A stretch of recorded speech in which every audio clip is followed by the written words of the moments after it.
Yo. It's Grapsody with Will, Phil, and Reg, trying to keep it real instead of what you usually get from these talking heads. It's Grapsody, we're here to fill the void. 3 black fans, different perspective, got to fill your voice. Coming with the podcast, talking majors, indies in between. Yeah, it's all that, and we're down with Fightful, better fall back. Coming for respect, we connect like a ball bat. No need to double check, these are all facts. You're listening to us talk raps. You're listening to us talk raps. Will, Phil, and Reg. Yeah, we're Grapsody, here to talk raps. Yeah, we're Grapsody, here to talk raps. We are indeed here to talk raps. It's your boys, Cy, Phil, Lindsay. This is Grapsody. Here with my co-host, Righteous Reg, as usual. A little bit befuddled. Just been a very difficult week all around, but we're here, as a great man once said. It's your boy, Media Man, your favorite rapper, your favorite writer, your favorite podcaster, Righteous Reg, the busiest man in pro wrestling podcasting. Yes, Phil, very somber, very difficult, very also some parts exciting week here for the pro wrestling world and the guys of Grapsody. So yeah, it's I don't know, man. I just haven't known these last couple of days. It's crazy. I guess we could jump into that first because it's good to have like good news. You did not see the news. We are going to be hosting our first ever live episode of Grapsody to celebrate our 100th episode. You are rocking with us in episode 99. Yeah. But yeah, band will be back together. Me, Will Washington, Righteous Reg will be hosting our first ever live episode at Starrcast 6 this coming weekend. I believe it's going to be on Sunday. Hasn't been announced yet, but this is something we've known about for a while. We've been planning this for a while, and I personally have to say that this would not be possible if you guys did not support us so heavily. Yes. Whether that be watching us, super chatting us, showing up to say hello at live shows, because that's really what sparked the conversation. After we came back from Double or Nothing weekend, I hopped in our group chat and I said, "Hey man, we might have to do a group chat or something for our fans, man, because we're out here. They show up for us all the time, and that snowballed into us getting this. So this would not be possible with you guys. We appreciate the support as always." Yeah, definitely. It felt like every time we would go to a show together, or after a while, it just started being like every time I would go to a show, people were just like, Grapsody, oh, let me get a picture, let me do this. And we were just like, this is happening at a pretty good amount of times in all these different places. Maybe we should coordinate something together. And I remember we had talked about coordinate. You got to coordinate. We had talked about maybe doing something in Vegas. Speaking of Double or Nothing, maybe just like getting like a bar or something, just kicking in something. And then I don't even know how this one sparked up. It just like, it was like, oh, is everybody going to be at All Out? And I was like, yeah, I think I'm going to be there. And, it's Chicago. So, of course, Phil's going to be there. And like, oh, okay. Maybe some things are going to happen. And we're just like, okay, cool. And then it's like, oh, yeah, these things are going to happen. It's like, oh, wait, what? This is crazy. Like, how did we go from just talking on a Saturday, Phil, to like when every time I look at the lineup of who's on this thing, I'm like, how is and us also a part of this? It's crazy. Yeah, that is one of the wild things. Watching the Starrcast stuff get announced and seeing like Kawada's out there, and like the homie Powerhouse Hobbs is going to be on the itinerary. Right. Swerve and Teasy, Yeah. all of these great people, JR, like Conrad, all of these like Right. massive names in this industry, and they're like, yeah, just us. It's like, and then Grapsody. Okay.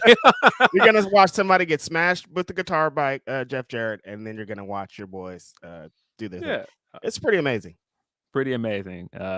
Man, a lot of guys on this panel that I like think are dope. Like Renee's there, and I think Renee is like one of the best there is in broadcasting. Tremendous. The work that she did, we're gonna have to talk about it today. The work that she did on this past Dynamite just alone is like, you couldn't have this with any other personality like that. That's like every other segment is a Renee segment. It's like you can't, like, she's the best in the game. Like they struck gold when they signed her to a contract. Yeah, for sure. Yeah, but I also tweeted when we finally announced it. Big shout outs to Andreas Hales Yeah. and Kel because they inspired me to want to do Starcast with wrestling with stereotypes because Mhm. they did 2 Starcasts. And I'm Yep. just like, man, seeing them do that, that's dope. I want to do that someday. And Definitely. they've always been very open and supportive. Like anytime we're in the same city, they always want to hang. They always Mhm. like Man, they always showed really me cool people, so man. much love last time I was in Vegas. Like hella love. Like half the time I was in Vegas, I was kicking it with one of the two of them, man. Yeah. Seriously. They So, they've been representing for us since the beginning. As a lot of people have, like when people are like day one Grapsody, like, yeah, some of you guys have been in this chat since the beginning. You have been sending in super chats, you have been sending support, been tweeting us, you've been doing all these things, and it's just like, yo, you guys, like every week, it never gets old of somebody being like, hey, I love Grapsody, or like even deeper when they're like, oh, Grapsody inspired this, or like we didn't know black wrestling fans, or the homie the homie lucha educator in Bakersfield talks mhm. about playing us in his class and people being inspired by this, and it's just like, I Yeah. don't even, I just like, you know, I'm just out here trying to have fun, trying to talk some shit. And I'm like, oh, we're really doing something cool. And then now we're going to do Starcast, which I never even thought was possible, and be in a space with some people that have been down with us. It's just like, man, Grapsody. I knew it was going to be great from the beginning just because it's like, oh, yeah, I'm going to talk on a podcast with my friends. Like, that's going to be dope. But then it's just like so many other great things have came out of it. So shout out to y'all for coming every Saturday. I wake up at 9 a.m., get up here and talk with y'all. And y'all are always dope. Not just here, like I said, also on Twitter, on social media, also on Ask Grapsody, just always showing love. So we really appreciate y'all. We wouldn't be here without y'all. Orion, Ben, check off more Grapsody boxes. We got some stuff. This ain't the We, end. we've been checking boxes. I have Mhm. been I've been working on something that I don't even think that Reg knows about. I don't even think Will knows about. No, Uh um I don't. I don't. so yeah, it's something I've been thinking about doing for next weekend anyway, and I'm just like, oh, I've already like gotten the ball rolling on doing it. Aha. So yeah, cool stuff. Uh but yeah, very excited to do Starcast. I'm down. I'm happy to touch down in Chicago for the first time. It's going to be my first time out there in the Windy City. And this is like, it would just been dope to just go to Chicago, check out all the sites, eat some chicken, you know, see the city. But You're going to Harold's then? I mean, come on, you know, you think I'm just gonna come to Chicago? Like, I'm not. Pizza is like, all right, pizza, whatever. Chicken is where I've come to say. That's when the See, stereotype is real, Phil. Chicken, he's here for the chicken. He fried loves it. fried chicken. Nah, man. We gotta have a Do it for conversation. free, chicken. We gotta have a conversation with we gotta have a conversation with my man and his wife because she said that fried chicken that rolled off the tongue Oh, too crisp. Like yo, that was crazy. no. I forgot what you're referencing for a second, and then I remembered, and I was like, yo, that was like the most animated, quick off the tongue fried chicken I've Nah, ever seen. that was wild. If you guys don't know what I'm talking about, the clip of going around of Patrick Mahomes and his wife, and there she was supposed to be answering questions to see how much well she knows him, and the question was, "What is your favorite cheat meal?" And she just goes, "Fried chicken," and Like without missing a beat. he's just like, no. He's like, actually, it's Mexican food. Right. She's like, and she gives like the most pathetic oh afterwards, like, oh, sorry. Fried chicken. Fried chicken. Um, That's so crazy, man. no, that was crazy. But yeah, if you want to come and like Harold's Chicken is like Chicago staple.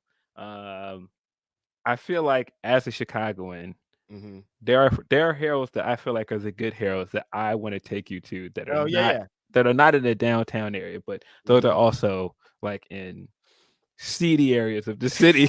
um, No, that's how it is. There's this place called Crispy Crunchy Chicken out here in the Bay, and they're like at the gas station, and it's like the bomb chicken. If it's like if you want to get the really bomb one, like you got to put your life on the line. It's like I don't know if chicken is worth it for how good the chicken is. I mean, you also might die. I don't know if the chicken is worth it. Is the chicken worth it? Nah. But that's the ongoing joke here that when people are like, "Oh, I went to Harold's and it's overrated, man." It's like, all right, well, what Harold's did you go to? Oh, I went to one in like South Island. They're not all the same. This is where you went wrong. If there is no like bulletproof glass up there, there's not like it's got to be dangerous. There's not like some odd ambiance around it. It's not the same. It ain't hitting the same, man. It's not quite the same Harold's chicken. But did you figure out some? The other day we got a question on Grapsody. Ask Grapsody about spots to eat, and it got you really good. Did you figure out anything new since then? So somebody asked on Ask Grapsody, what is the best place to eat around United Center? And I was sitting there like, I don't know. because first of all, United Center is like on the west side, and so I don't hang out on the west side that often. But the other thing is, if I'm going to anything at the United Center, I always eat beforehand. I don't ever eat afterwards or during. And I mean, I have to be really hungry to eat during because food at the United Center is dumb expensive. It's ridiculous. But yeah, no. I still that make me homesick. I'm still kind of like I'm thinking like, what is food around United Center? I know there's like good pizza around there, but I don't know. If you had to ask me, like I said, this isn't like Now Arena, and I think that's why I got that question. That there's not a lot of stuff around Now Arena. You could just hop in Google Maps, like right around the United Center. You'll find cool stuff. Like you're in the city, baby. You don't have to worry about being in the middle of nowhere, buddy. You are in the city now. So yeah, and there's a lot of stuff. I guess people are just kind of like Chicago staples. Maybe like what should they get into if they've never been to Chicago? Oh, that's a different question though. If you've never been here, of course you've got to have like Italian beef. You got to hit like a Big Al's beef or like a Portillo's. Or you got to hit like if you want pizza, if you want good pizza, like there's so many places like that I could name. That's a completely different conversation. If you want to get me into where the good place to go get pizza, gotta be a little bit specific on that one too. I'm trying to get the not deep dish Chicago trying style to get pizza. Tavern style pizza, thin crust pizza. There's plenty of places in the city. I am a big fan of Beggar's Pizza. I don't think you get much better than Beggar's Pizza. But there's also so many other places you can try. I know that there are hood aficionados that will tell me Italian Fiesta, and I'm just like, it's cool, but y'all can kind of have that greasy pizza. Like Italian Fiesta is cool. Like I've eaten it a lot. But greasy pizza, I don't know. That kind of be hitting the spot though. No, that's that late night. When you get some late night greasy pizza, well, yeah, nothing better. Yeah, it does be hitting, and so. But yeah, man, very excited about Starrcast. Very excited about having my guy in the city and potentially getting to show him parts of the city that I love so much. Yeah. Can't get and a part of Starrcast, our other homeboy, Will Washington, is going to be there. LIVE, coming off of his other podcast that he's going to be doing with Aubrey and Tony Khan earlier. We don't speak about his other podcast. No disrespect to Unrestricted, but what are you doing over there, man? Like, just saying, man. It kind of hurts my soul when I see that background. I'm like, every time I see that graphic up there and he's doing interviews over there, I'm just like, took his talents over there, man. I don't know about that. At least bro. get a new background, a new setting or something, like AEW background or something. Yeah. No, we totally just trolling. We love it. It's great. Like you're doing interviews with Nigel and of course I'm joking, but he's doing his thing over there. I see my man Reggie in the chat knows Italian Fiesta is for savages. It is. And if that's the way to describe it, then I'm good. It is good pizza, man. It's just like there is better pizza in the city than Italian Fiesta. That's right. I feel like that's people that don't want to venture out of their comfort zone. Okay. But that's just, of course, my opinion. There are people Some that swear people by keep it G. They're just like, look, this is my spot. It's been my spot for a long Yeah, time. It's gonna stay my spot. yeah. Look, there are people that are like, man, swear by hood Chinese food, Yeah. and there are so many other places you get Chinese in the city, man. Great Chinese food, like But the like, whole nah, section of the city. this is mine. I've been getting this Chinese food for 15 years now. Why would I Yeah, go somewhere else? comfort food is comfort food. I can't tell anybody how to enjoy their comfort food. Um, And but you ain't yeah, gonna get man. no $6 plate nowhere else. You know what I mean? Like, you know what time it is. But yeah, very excited to, of course, record something with the three of us again. Yep. And you to get the plugs in, if you want to come and see us host live and celebrate our 100th episode, get a ticket to Starrcast. I believe we're on Sunday. Hasn't been announced yet, but if you're looking for the day to show up and show your love, it will be on Sunday before All Out. I believe you can watch it on Premiere Plus. Yeah. I've seen people that are like, is it going to be on YouTube? Man, I'm sorry, man. We did go Hollywood on you guys. We Not going to did. be on YouTube. Just for this one, dude. Just for It's- this one. Can we go it is- Hollywood one time? It is going to be on Premiere Plus, so you can watch it on there. But Sorry. you know But how we've this given you a lot of for free. Everything else is for free. Everything else. 99 episodes, man. 99 episodes. That's Everything a else is for free. plethora. And all of the Patreon stuff, all the interviews, man. For free. I mean, the Ask Grapsody is money, but you get it. You understand. Okay. But yeah, But we just wanted to do it big, so that's why it's attached to that. That's why you can stream us on Premiere. You can come catch us live. It's just a little something different. It's still gonna be your boys. It's gonna be a party. I can't wait to give me the mic, turn my music up. Like, let me do my thing. turn me up in the headphones. Turn me up, big dog. Like, who's the sound man? I gotta talk to him. Like, what's up? Make sure I sound good out here. But yeah, very excited to see how this goes. And man, that's in about a week. It's coming up really fast. Yeah. But yeah, you know what it is. As always, if you want to send us your chats and be a part of this podcast, and get your questions in, shoot us a super chat, or you can send us a humper chat at humperchat.com/Fightful.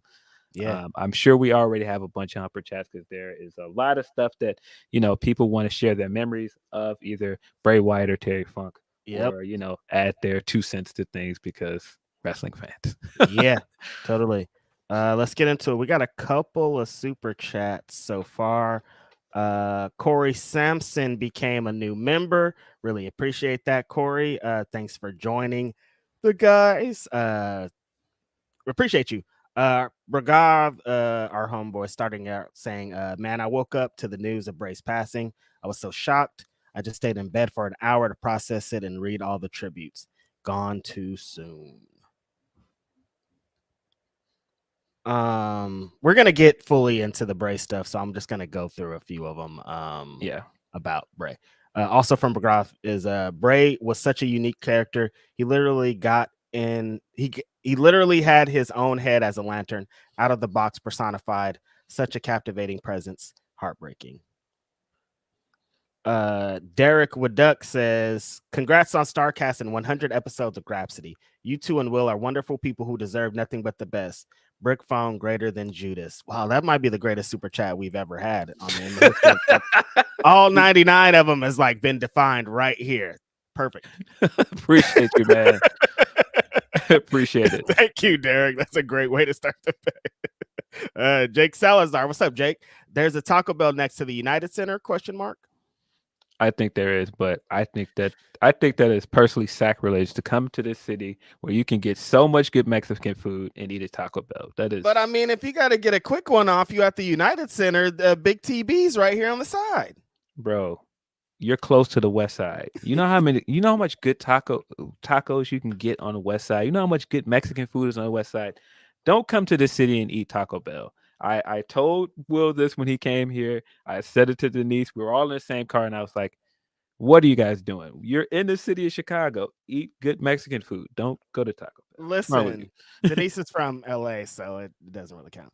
Will's the one that you should be yelling at. Like Denise doesn't need to go anywhere to eat Mexican food. She can eat Mexican food all the time. It's her life. That's kind of like me. Like I don't like. I live in California. Like Mexican food is food for me. It's like my entire life that's been a thing. So I'll go and eat at Taco Bell because I can get tacos at home. Taco Bell has gotten me and a bunch of people I know through some very tough times. Wasn't for Taco Bell, we'd all be dead. It's also killing us at the same time. So I don't really know what the trade off is. I don't think I've ever eaten at Taco Bell, to be honest with you. See, like that just sounds crazy. Yeah. I listen, man. That's like asking me to go eat at Domino's, man. I live in a city where pizza is taken seriously. I ain't eating no fucking Domino's. You crazy? I grew up in Bakersfield where pizza's not taken seriously, so Domino's and Taco Bell is where it's at, and so I understand, and that makes a lot of sense. Yeah, Taco Bell slander. Deontay says, Soigné. Look, I remember. Deontay Soigné says, just sending love to Reg and Phil. Love you guys. Appreciate that, Deontay. And Jake says, y'all getting Goldberg and Jeff Jarrett live next week? Question mark. Yeah, I'd love to have Jeff come through, man. That'd be hilarious. I hope you didn't mean in the match. They could definitely come to Ask Grapsody, or to the Grapsody live show, but please don't be wrestling on. Yeah, anywhere. man. Jeff, come on, pull up, bro. Mm-hmm. I have questions. I have questions for how you've managed to stay so relevant, how you have managed to keep a bag. I feel like he needs to, he needs to run a course, man. He needs to run one of those master classes. Right. I don't know if they're gonna run that master class on his pod. Like they're gonna be talking about Memphis and WCW and Bash at the Beach. Like, no, I want to know how you got the bag and TNA and WWE and WCW, AEW. Like, how did you get all of these? Yeah, that's what I want to know. That's the real scoop. That's the super chats for now. Appreciate you guys for that. A few humpers. Get into some humpers. And it is all the way off the screen, so I am going to have to go all the way to the bottom. Mm-hmm. Started from the bottom. We're here. Mm-hmm. Straight out the gate from Tony P. Rest in peace to Bray and Terry.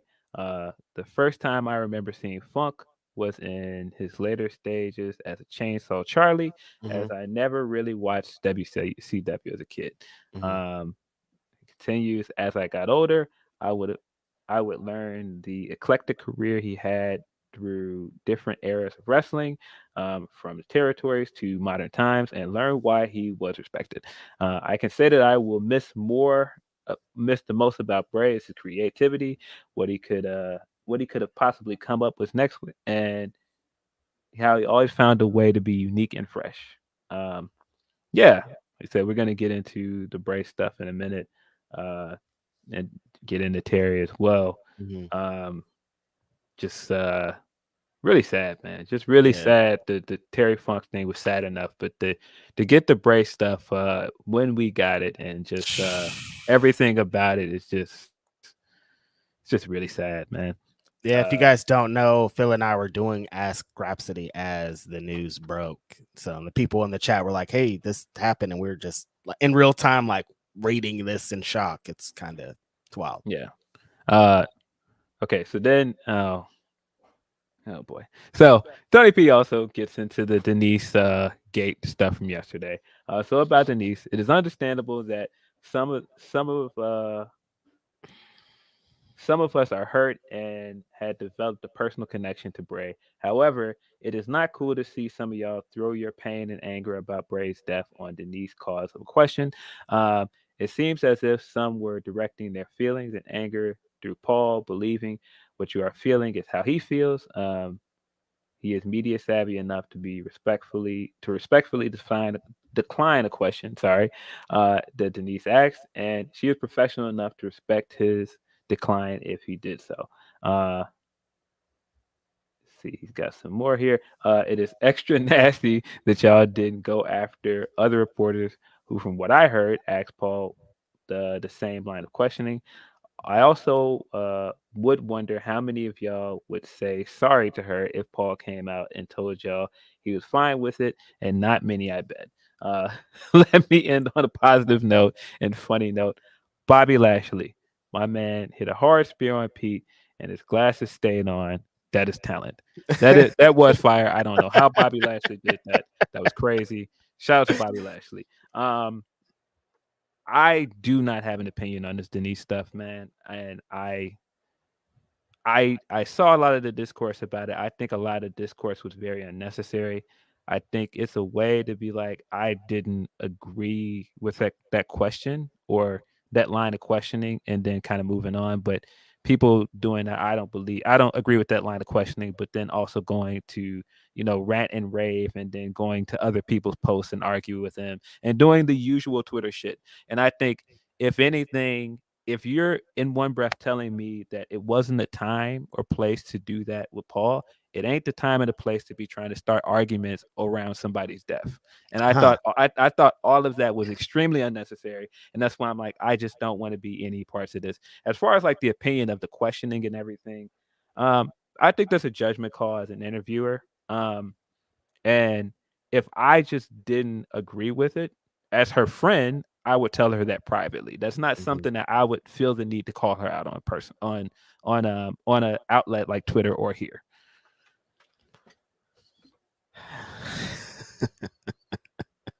I have a lot of thoughts, you guys, but I'm Oh. gonna keep them. This is ridiculous. It's just, that's all it is.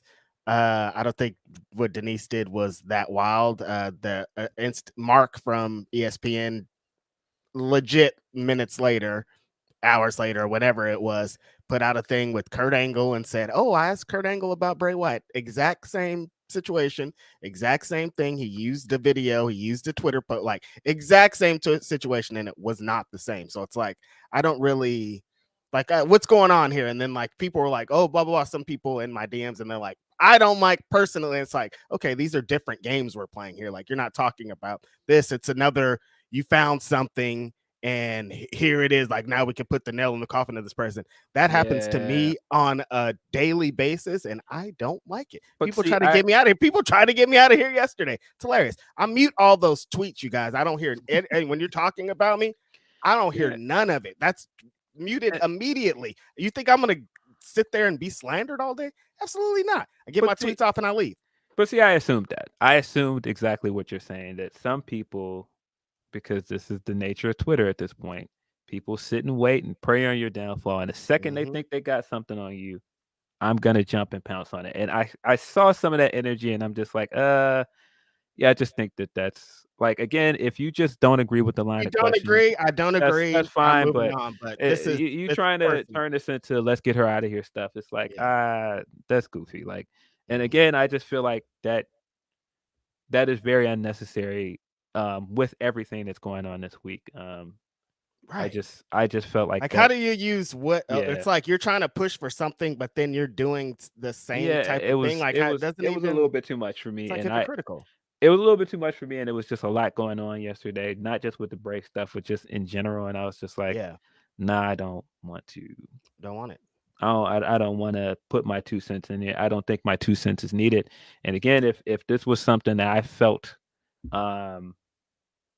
she stepped over such a line, I would have that conversation with her privately. Because again, I consider Denise a friend. So what do I look like hopping on Twitter and going, "Hey man, this is a terrible question. How dare you?" Like, no, if that was a conversation I wanted to have, then we'd have that conversation, but not in front of And people.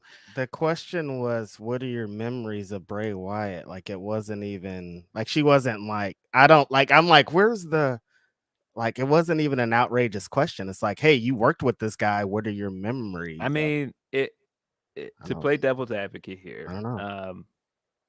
if you want to get into the timing of the question, whether it's too soon, Is it ever soon? Is my I thing.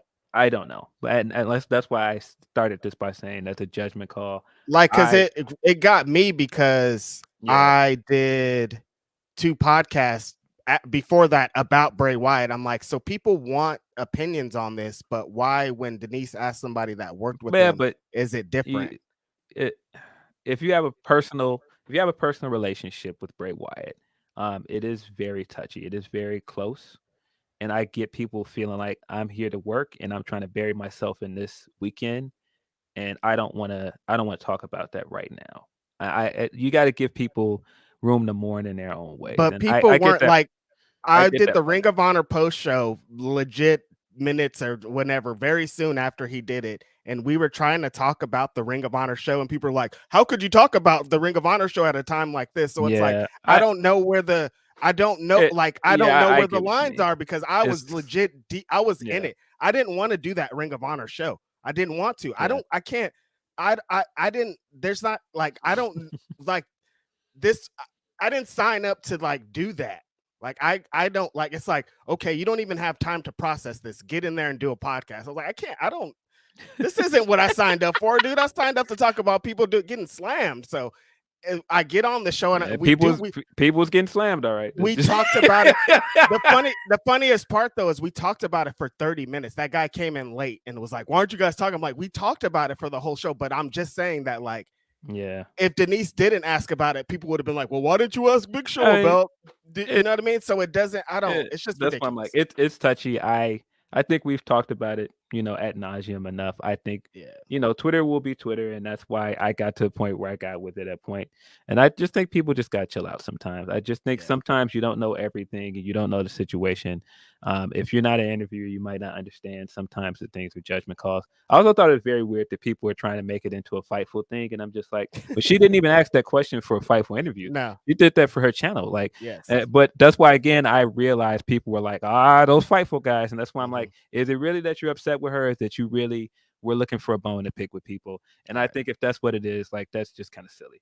But again, I'm sure people will look at this and be annoyed with us talking about it, but honestly, with the entire thing to wrap this in a bow, who fucking cares? That's it. Like, seriously, like, life is short. There's a bunch going on. I can't. It's not worth arguing about it. And I'm not saying who fucking cares about Paul's feelings and his mourning. I'm saying who cares about the Twitter nonsense, because the Twitter nonsense is just nonsense. It's dumb. Like, who cares? Forget it. But to get past that, we do have a guest in the building. He has been waiting for us to stop ranting and raving about this Denise stuff. I've been seeing him patiently waiting. It's just I'm also like trying to remember how to switch this over and add him to the stream. But you got our boy in the building, friend of the show, Alex McCarthy. That's him. How you doing, buddy? I also have to do this correctly to switch you over. There you go. We are all on screen now. Appreciate you coming through. Early supporter of this podcast. I think before we recorded the episode, we did your podcast at the time. We did. That was one of the first things that the three of us did together. I always appreciate you giving us a spot on your show to promote the podcast. Appreciate you coming through. Mm-hmm.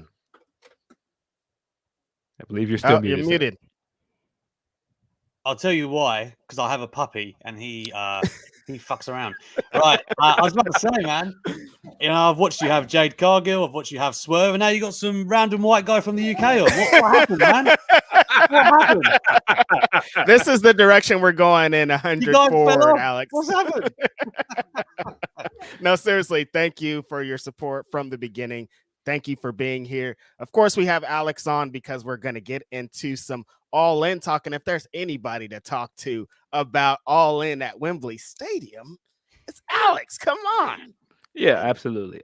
I straight away, I have to ask, like, what is your excitement level for this show, man? Like, this is in the UK.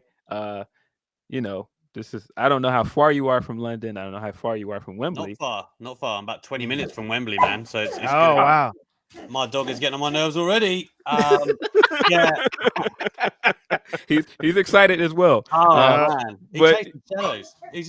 He jumps around beating up shadows. It's crazy behavior. But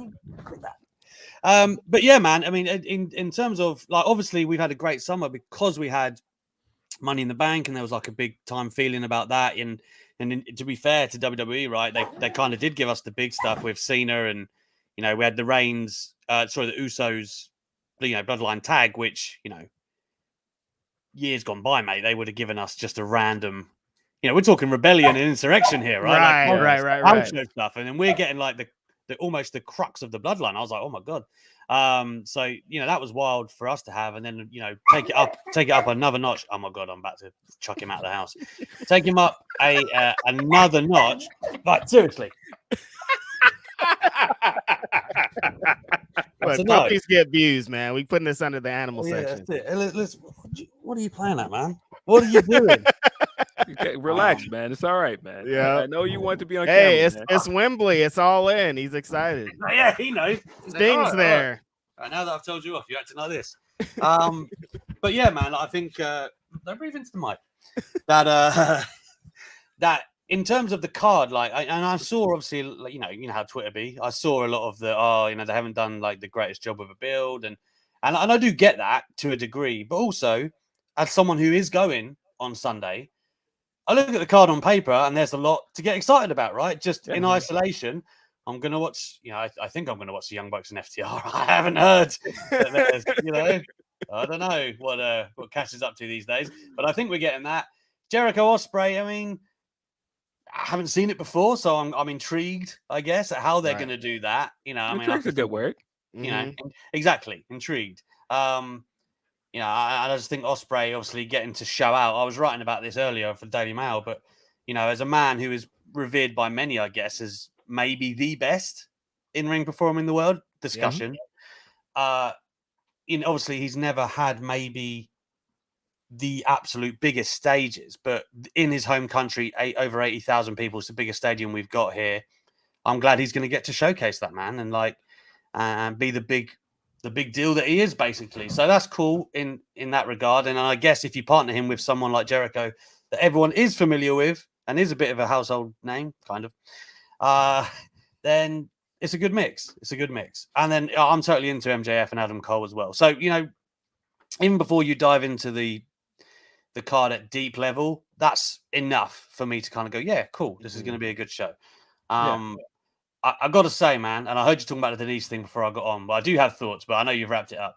But if you have thoughts, go for it. I will say that the media stuff, right, like building up to this. So they had like Big Show maybe a few weeks ago flying to town. Don't know if you knew about that, but he came to Wembley and did some media. I saw stuff like Jared came over and did a few interviews. I saw like the What Culture guys did some stuff, like Cultaholic, I think.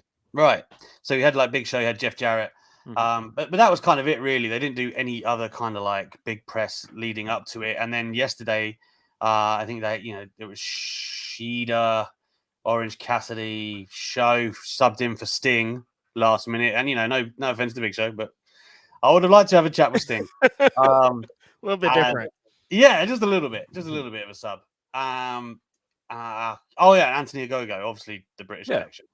So in terms of like, being one of the biggest shows in history, which, again, if we're talking record breakers and stuff, it is.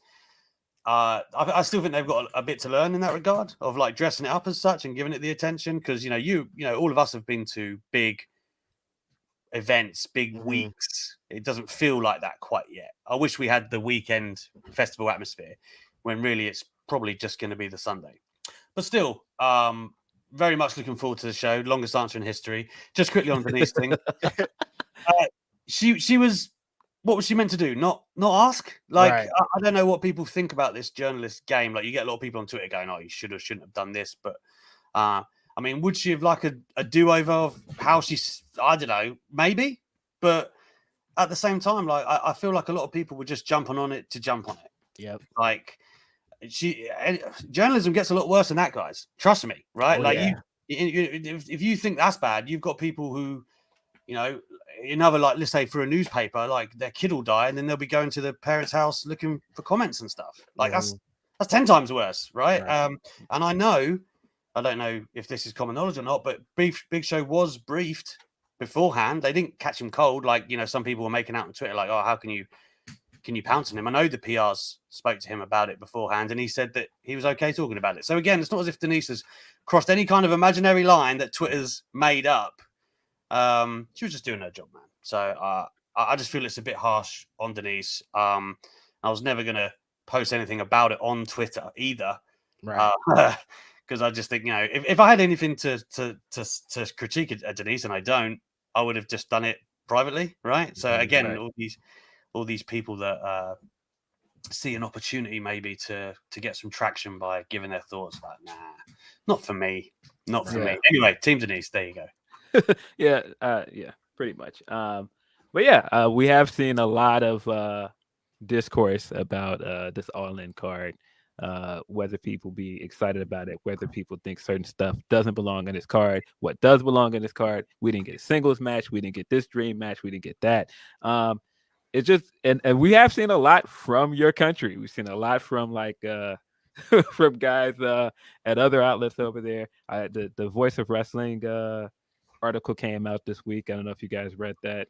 So there's been a lot of discourse about it, and so I think it's different because I've heard a lot of people say it's different if you're from here and you got to understand the importance of Wembley.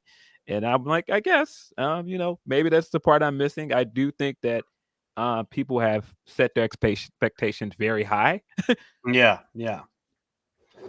I mean, I guess that's the other thing, though. Like, I mean, as someone who obviously has gone to America a lot to watch great shows, like, I don't think just because they're coming to me that, come on, man, make the effort. Like, just Right. fucking, well, I mean, obviously everyone talks about the lineage of Wembley, but I mean, really, it's one show, right? It's SummerSlam '92, so it's like, okay, I understand that it's like a massive venue, and the fact that the amount of tickets have gone, I couldn't be more thrilled, just because that gives credence to not just AEW but wrestling as well, and it keeps England the UK as a hotbed, which I also like, because that means we should get things in the future. But I don't know why, like, us Brits seem to think that it's like AEW's WrestleMania, and we're like, right, that's it, go all out. You're coming to us. You made us wait so long. Obviously, they were meant to come. Gimme.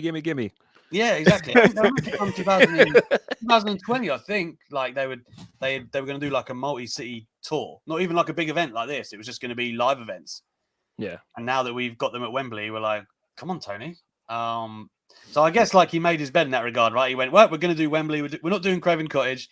We're doing Wembley.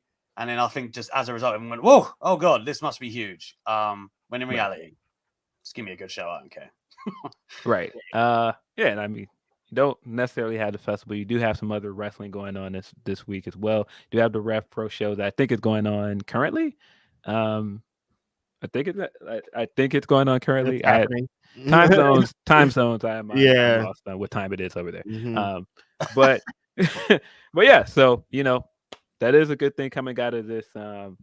We did interview Michael Oku. He is defending his undisputed British heavyweight championship today versus Trent Seven. Definitely want to check that out later today. Super Trent. Did you two consider coming over? I did at one point. It was a consideration for sure, but it's like it's so much to get out there. It is expensive here as well, by the way. It's just pissed it down for about 2 hours. So that, I mean, I don't know what the weather's going to be like for the show tomorrow. Let me look that up. Let's do the weather update with Alex McCarthy, our UK correspondent. You got into it. Some rain on a Sunday. There's rain. It's gonna rain. You got into it a little bit earlier, but it doesn't really. The energy's not really there. Of like, there's gonna be a big event, kind of around the city with like visitors and things like that. Does it feel like, oh, there's a wrestling shirt, there's beards, there's these things? Like, does it feel like that out there? A little bit. I mean, like there's the buses and there's posters everywhere. Like you definitely know something's going on. I mean, traveling the motorway to work the other day, there was like a big like notice, which you getting on the motorway is weird, saying big event at Wembley on Sunday, like expect delays, and you're like, oh shit, all right, they're taking AEW seriously. So like, you can definitely tell that AEW's coming to town, and I hate to do the comparisons of like WWE, AEW, but when WWE comes to town, it's like a guerrilla marketing thing, right? They've got them on all the morning talk shows on regular TV and radio, and it doesn't necessarily feel like AEW have gone all out for that. But then as I say that, they've shifted tickets, man. Like, I mean, what can I really say against that? I mean, obviously Clash didn't sell out.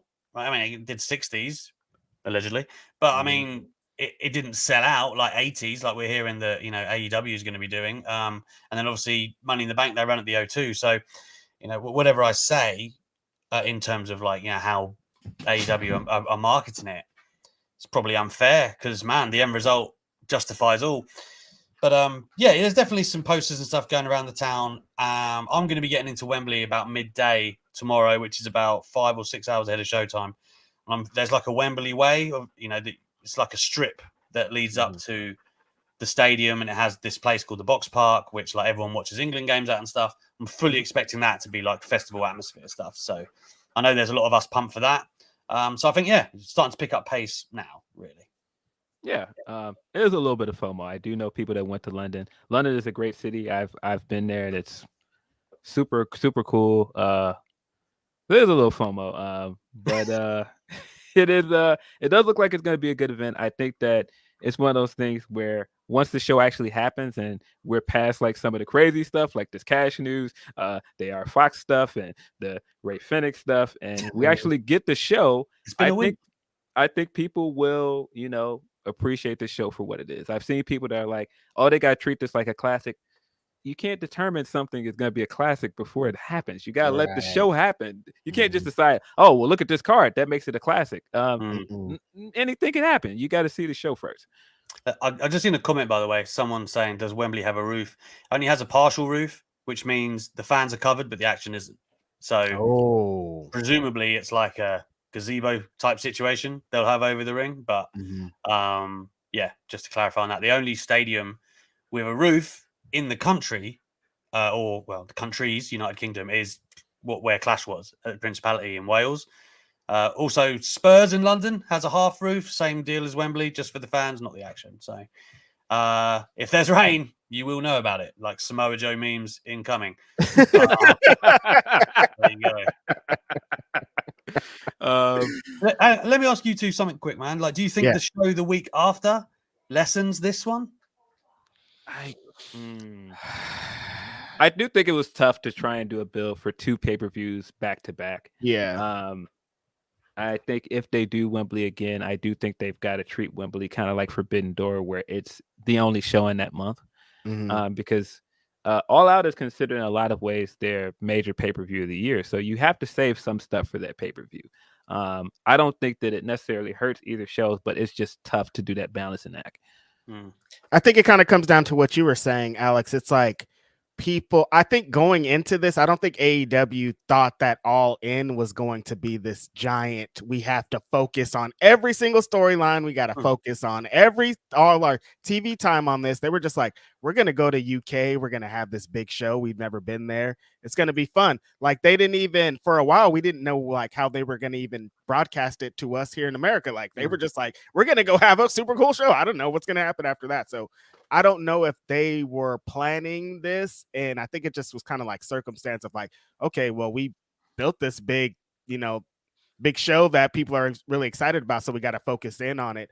All AEW shows seem to be booked at the last minute. I don't want to say that, but like pretty close to the card, so it doesn't really like. Sometimes he'll put together 5 or 6 of the matches on the week of, so.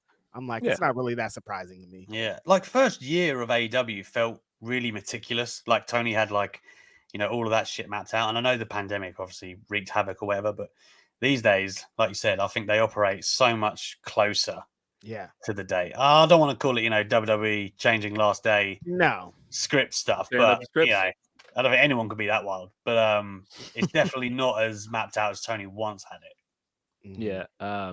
I've seen this pop up in our chat several times. The Bob Barker news is definitely out there. Bob Barker did pass away.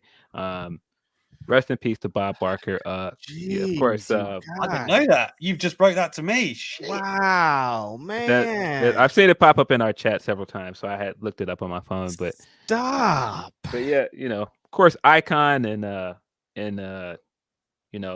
television. Price is Right is a classic television show.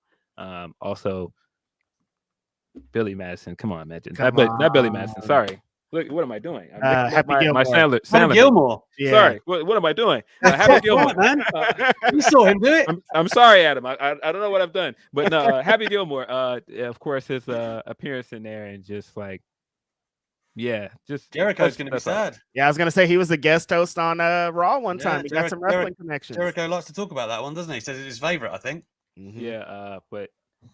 Yeah, tough week, man. Just a lot going on. Rest in peace to Bob Barker. Thanks for all the memories, of course. Price is Wrong, bitch. Him hopping up and beating the snot out of Adam Sandler is one of the greatest movie moment. It's definitely one of the greatest moments from an Adam Sandler film. Mm-hmm. I can't agree more. Can't agree more, man. I don't know. Should we run through this card real quick before we get into some of the more sadder news? Yeah, let's do it. Let's do it. Let's do it. Let's 0 Hour. We've got 2 matches for 0 Hour announced. We've got Jack Perry versus Hook for the FTW Championship. I'm glad that they're getting on the card. I'm glad that with as hot as Hook got at one point, it does feel like he lost some steam. So it is cool to see him get a spot here on this card. And Jack is he's heating up as a heel, so very glad he's got the spot. Yeah, I mean, you've hit the nail on the head there, because I was really excited about Hook at one point, and he had that kind of cool and fresh factor that wrestling so often tries to fabricate, but you seldom can really get. And he had it very organically, and I was very excited to see where he went. And he's just kind of drifted around, right? And I've get, that you kind of had the half-baked tag team into where we are now and this feud. And then obviously in the early going, there was a few people saying, is this Jack Perry turn working? Like, is this the right fit? And he seems to have found some, a semblance of a stride. So again, I mean, I want both guys to do well, right? And I do think that they had something there with Hook. But it's kind of like, not exactly the same, but Wardlow also, where, you see something happening and then it's not. And you're like, what happened? And I don't think Tony's got reasonable explanations for either, really. So yeah, again, a difficult spot though, right? Because what do? Jack's just, if you really want a heel to work, you can't really have them drop in early on, in my opinion, right? If you're trying to establish them. And it's the same thing for Hook, really. Like, they're being the dominant kind of unbeaten machine that he was. What's he going to do? Drop twice to Jack? And then, then you're heading into a territory of like, all right, let's do a screwy finish. It's like, and it kind of hurts both of them. So, I'm for both of them being on there. It's that word again, man. I'm intrigued to see. Then they advertised the stuff with Jack this week of him retiring the belt, which it sounds like he's going to have like a promo on Collision tonight. So I'm curious to see where they're going. It's there's a couple of matches I think on the show that I think they want to get like some big pops for, because I think there's going to be some matches on the show that people aren't going to like it, and I think this might be it for Hook, because I don't think Jack has done what he needed to do with that belt so far. Like the amount of time that he's had it, and he's like executed exactly what he needed to get out of this reign. So I don't think he needs it anymore. And just to get a little quick Hook pop, because they know that how he kind of is with the crowd, and to get his music played, I think that's what's happening here. Oh, so you think Hook is winning? Yeah, I do. I can see that. I don't think it's a bad idea. I'm not sure, because I do agree that, do you want Jack to lose already? But I do also agree that that's a good way to get Hook that pop in Wembley. I don't know. I could go either way on that. And Jack said that like he could use a loss to be more angry or sad or whatever. Or sad. And if he has retired the belt before it, and it's not even on the line or something, right? He could make out. I could give it. Like, who cares?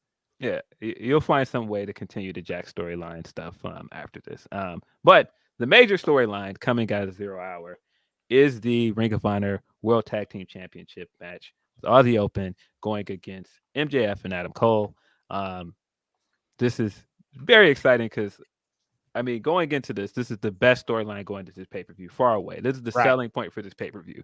And so getting these guys doing double duty, both on 0 Hour, giving away a free match that can have some story development possibilities, and also giving them the main event, I think that is pretty huge. And I do think they're going to win the tag titles. Just based off of the fact that Aussie Open has been defending these belts very frequently, kind of tells me they're stacking up defenses to make them seem like a big deal, because they're going to lose. Yeah. Unfortunately, that's kind of the Ring of Honor World Tag Team Championships are gonna like play the background, and that was like the point that I didn't want this to get to. But also, they could pull some kind of swerve in the match to get them to the main event. Alex, how do you feel about seeing Adam Cole and MJF wrestle twice? Does that help or hurt? I guess it depends what they do, but I think help. Like, if you get that, I assume, again, basically agreeing with Phil that they do win, right? And that kind of sets the tone, and everyone's buzzing, and then we get into the show, blah blah blah. And obviously, I think the main event's infinitely more interesting if they do win. Yeah. If they lose, and then there's tension, it's like, all right, okay, we've seen this all before, right? But if they're really meant to be brothers, right, and they're on the up, and they've won the belts, I do think that's a more interesting scenario to watch play out. So, and also, it's not too overdone, this sort of thing, right? Not that many examples of open and close a show. Certainly as a tag team, and then it's not a played out situation. So I'm here for it, and I think the fact that it is the strongest storyline. I mean, if the Bloodline one is on the sidelines, maybe in wrestling right now, you could argue. Why not? I think if you're going to do it, it seems a good time to do it. I'm going to be there, and I'm here for it. So they'll have one person up for it. That's that can be guaranteed. Yeah, there's a lot of Bret Hart connections in this. When you said that open and closing thing, I was thinking about WrestleMania 10, and I was like, okay, I see what you guys are. I see the seeds that are being planted over here. Yeah, I think it's smart personally to have them do double duty. At first, I was looking like I don't know about this, but it is very smart because if you do get some story development stuff here, it is going to get people to want to buy the pay-per-view if they didn't plan to already. You're giving away the free match that could do something that entices people to watch. I think that's smart. But I do think that Aussie Open is going to lose here, and I think this is gonna set up MJF and Cole to move forward with the tag titles and possibly feud with the Kingdom later on. Yes, I think the Kingdom are going to be the ones to defeat Cole and MJF, or some kind of setup stipulation type thing. They're going to end up the next Ring of Honor World Tag Team Champions, the Kingdom. Let me just say on that, how long do you two think? So how long until that happens, right? That they're beating for the belts, and B, how long do you think we're in for Cole and MJF on the same side? I'm not sure. It's hard to tell because that's quite nice, right? Yeah, to not be sure. Right. It's hard to tell, but I do think the way that they've built to this pay-per-view with this stuff has been really, really good. I thought the end of Dynamite was incredible.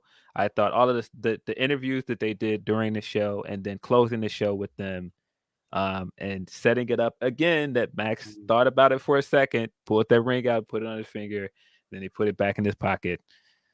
And you did see how Adam Cole got mad during his interview, where he's saying, why can't everybody just accept that we're friends? And this could go either way, man. I'm still not sure who is going to turn on who, but it is going to happen. Somebody is going to turn on somebody.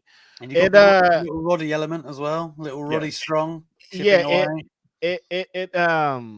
it's crazy because I don't know. I thought that they were going to get pretty into the CM Punk and Max stuff immediately after this, but I feel like all this Adam Cole stuff and people wanting them to continue as a tag team might have them stretch it out pretty longer, because there's actually like legs to this at this point. Like they could take this weekend and like turn it into 3 or 4 more months worth of work if they really want to. So I don't know. It's pretty intriguing. I didn't think we would. It's so interesting. We're going to get to the main event here eventually, but like I was thinking like, damn, Adam Cole got into this main event. Like that's pretty, like, that's wild that he went from, the NXT stuff and potentially being competition for them, and then potentially not ever coming back again. And then now he's in the main event of the biggest wrestling show of all time and stuff. It's like, yo, this is pretty wild stuff. And the hottest story, as we've said. The hottest story. The hottest story. That's the thing as well. Like, I feel like with Jericho and Owens, back in, what was it, 16, 17, it was a similar thing where everyone was going, oh, when, and you always kind of had WrestleMania as the destination there, right? Like when it started to get around those months where he did eventually turn, you're thinking, what week's it going to be? When's it going to be? With this, it's like, okay, we don't have that roadmap. So it is just a case of like, keep it good. And as long as it's good, people are interested. I reckon it could see out the year, for sure. And we could get to the first pay-per-view in 2024, maybe. You're right, man. There's just so many different ways that they could go. And I just keep, I mean, I know MJF would be like the easy way to do it if he turns. I think a lot of people want to see Cole be the guy to turn, even though I think there's a whole lot of other questions after you do that. But either way, all I know is that I'm enjoying them together. So it's like I don't really want to think about what happens at the end yet. Just want to keep enjoying it for what it is. Yeah, I could. I've been saying this from the beginning, but I could very much see Cole eventually beating him for the title. If it's not this weekend, somewhere down the line. If you stretch the story out and then you get to the point where eventually they have another match, a third match, I could see Cole winning that match. So I'm in for whatever they do with it. And you think just keep Punk kind of waiting with this belt in the bag? You know, I guess that's the thing, right? Yeah, well, I mean, belt's out of the bag now. Out of the bag. Yeah, that's probably the most intriguing part to me is like, where were they going to go if they weren't going to do this? And like, yeah, I mean, if you got a good thing going, you might as well keep it going because most fans have been like they want them to stay together. So I mean, yeah, maybe listen. I don't know. Yeah, but let's into the main card. We've got one of the bigger matches on this show.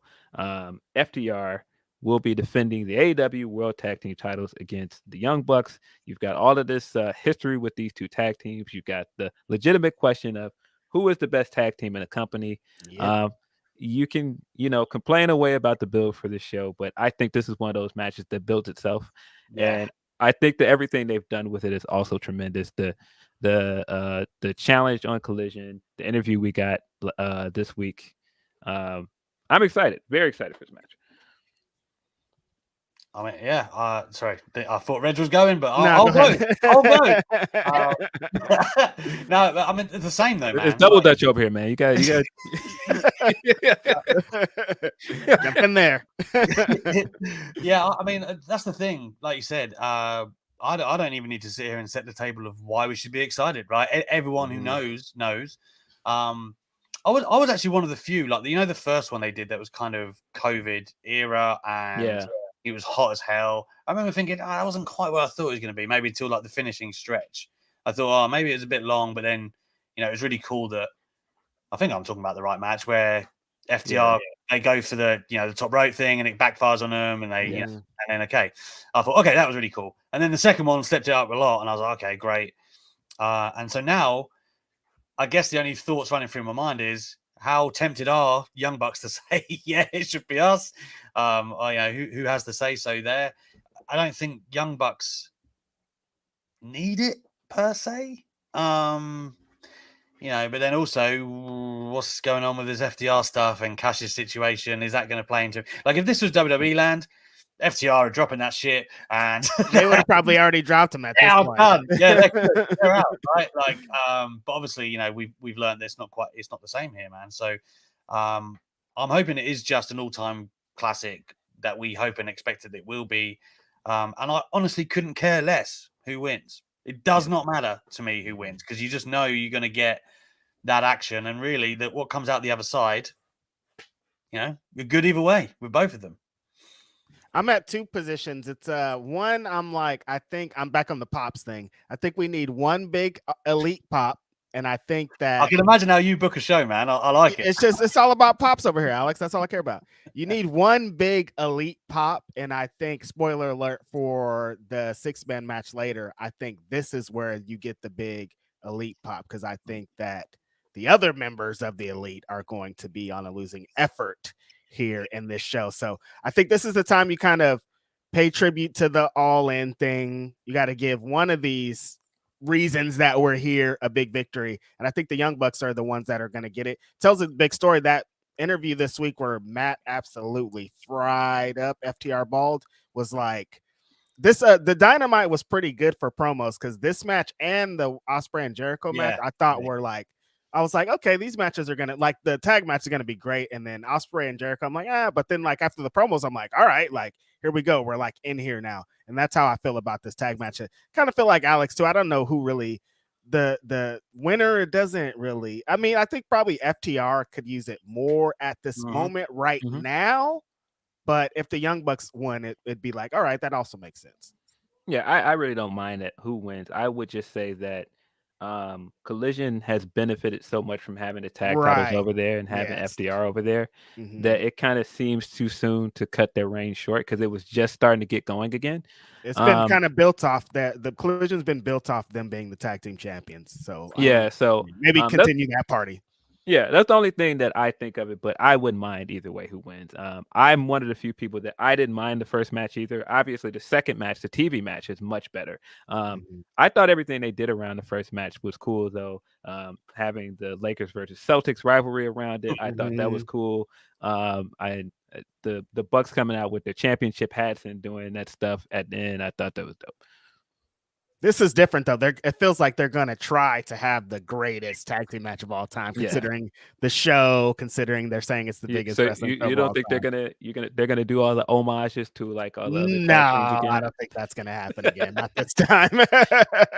They're gonna do homages to themselves at this point. I'd fucking forgot about that match. Right? It was the greatest. It was the greatest. No, it was. But yeah, I guess speaking of the Ospreay match, might as well get into Jericho versus Ospreay. This is not a match that I was super excited going into it, not because I don't think these two guys can give us a good match. It's Ospreay, but it's Ospreay, and I was like, he just came off of this banger with Kenny Omega, had an incredible run in the G1. Now give him like a guy that's gonna be like keep up with him and do all the cool stuff. And they're like, nope, Jericho, and I was like, oh, all right. And so it wasn't an opponent I expected. But I do think that they've done their best to try and build this into an actual like good storyline. I think some of the Don stuff has been a bit convoluted, but I do think the promo segment this week was good. I thought Will Ospreay smashed it, and this made me think like, man, get this guy on TV more. Like, I enjoy seeing him doing the New Japan stuff and all the indie stuff, but this is the first time I was like, no, this guy feels like he should be a television wrestler. He's a big star. But this was great. I thought his promo was great. Told no lies in this promo. Completely spit. Gave us the revelation of a year that this guy has been balling out in the contract year because his contract is up in 6 months. Wow. You about to get paid. Big check. Big check is coming, bro. But now I'm more excited than I initially was. I think that they've done a good job of selling this match and promoting it this week. And you're excited about Fozzy, right? I forgot that was happening. We're getting Fozzy playing Jericho down in the ring. The guy is singing himself down to the ring. How does he keep getting away with it? This is a good question. How does he keep getting away with this? How does he keep getting away with this? First of all, he got the match with Ospreay. It's like, wait, how did you do this? And then he's like, also, Tony, my band's gonna come to. Well, wait, what? What do you mean? We don't have time for that. Well, it's going to be like when Flow Rider came out, or Diddy came out of Mania. Right, exactly. 30 minutes. I'm a hip hop fan, and I was like, this is not, no, people are not going to like this. And they didn't like it. Yeah. Oof. It's unfortunate, but yeah, Chris Jericho's going to do his thing and let his band, like, if I'm going to take the L, which I think he's going to take the L, at least let my bass player come too. So, yeah, I agree. By the way, on the promo segment, I thought they both. Will Ospreay was intent on letting everyone know that he was British. I know that much. Bruv, gratuitous bruvs. But yeah, even Jericho is saying the stuff of like, I told you, you're too dangerous. And to be fair, Ospreay has nearly broke his neck about 7 times. So yeah. I think there's a lot of good stuff in there, man, that obviously adds layers to what they will and won't do in this match. Like, I don't know if, is Ospreay going to second guess a couple of his spots, right? That'd be kind of cool to then Jericho's got in his head. Story. They might do that. Either way, Ospreay could pull a good match out of my gran, and she's been gone for about 5 years now, man. So I think I think we can rest we can rest assured that will be fine.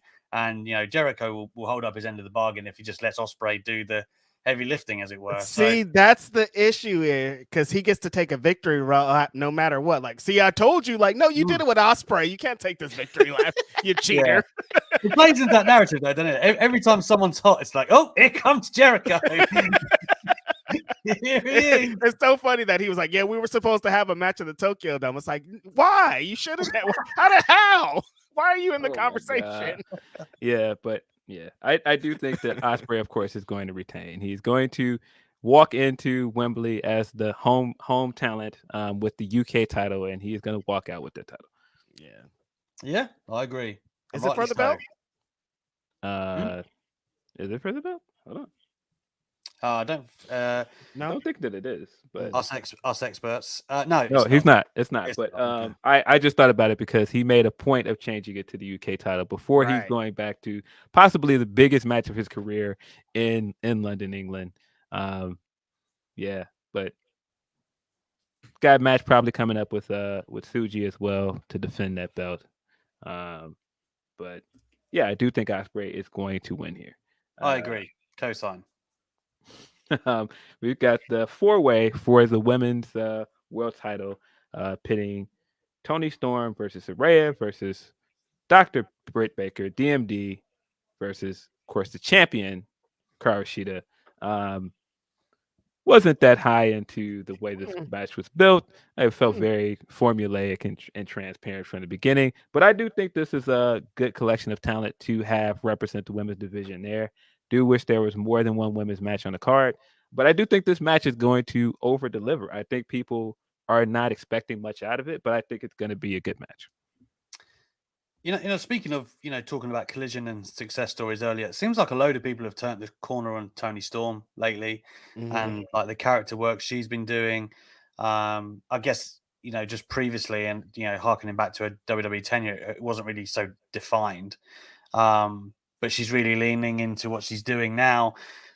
I would have liked Saraya to have been hotter, right? The homecoming out of retirement. I haven't really heard a thing about it, to be honest, that she's going to be on the card. Like, it's certainly not a buzz locally. She just did the interview with the Sun, I think that was. She was on TalkSport the other day, and they're in the same building. So, yeah, probably.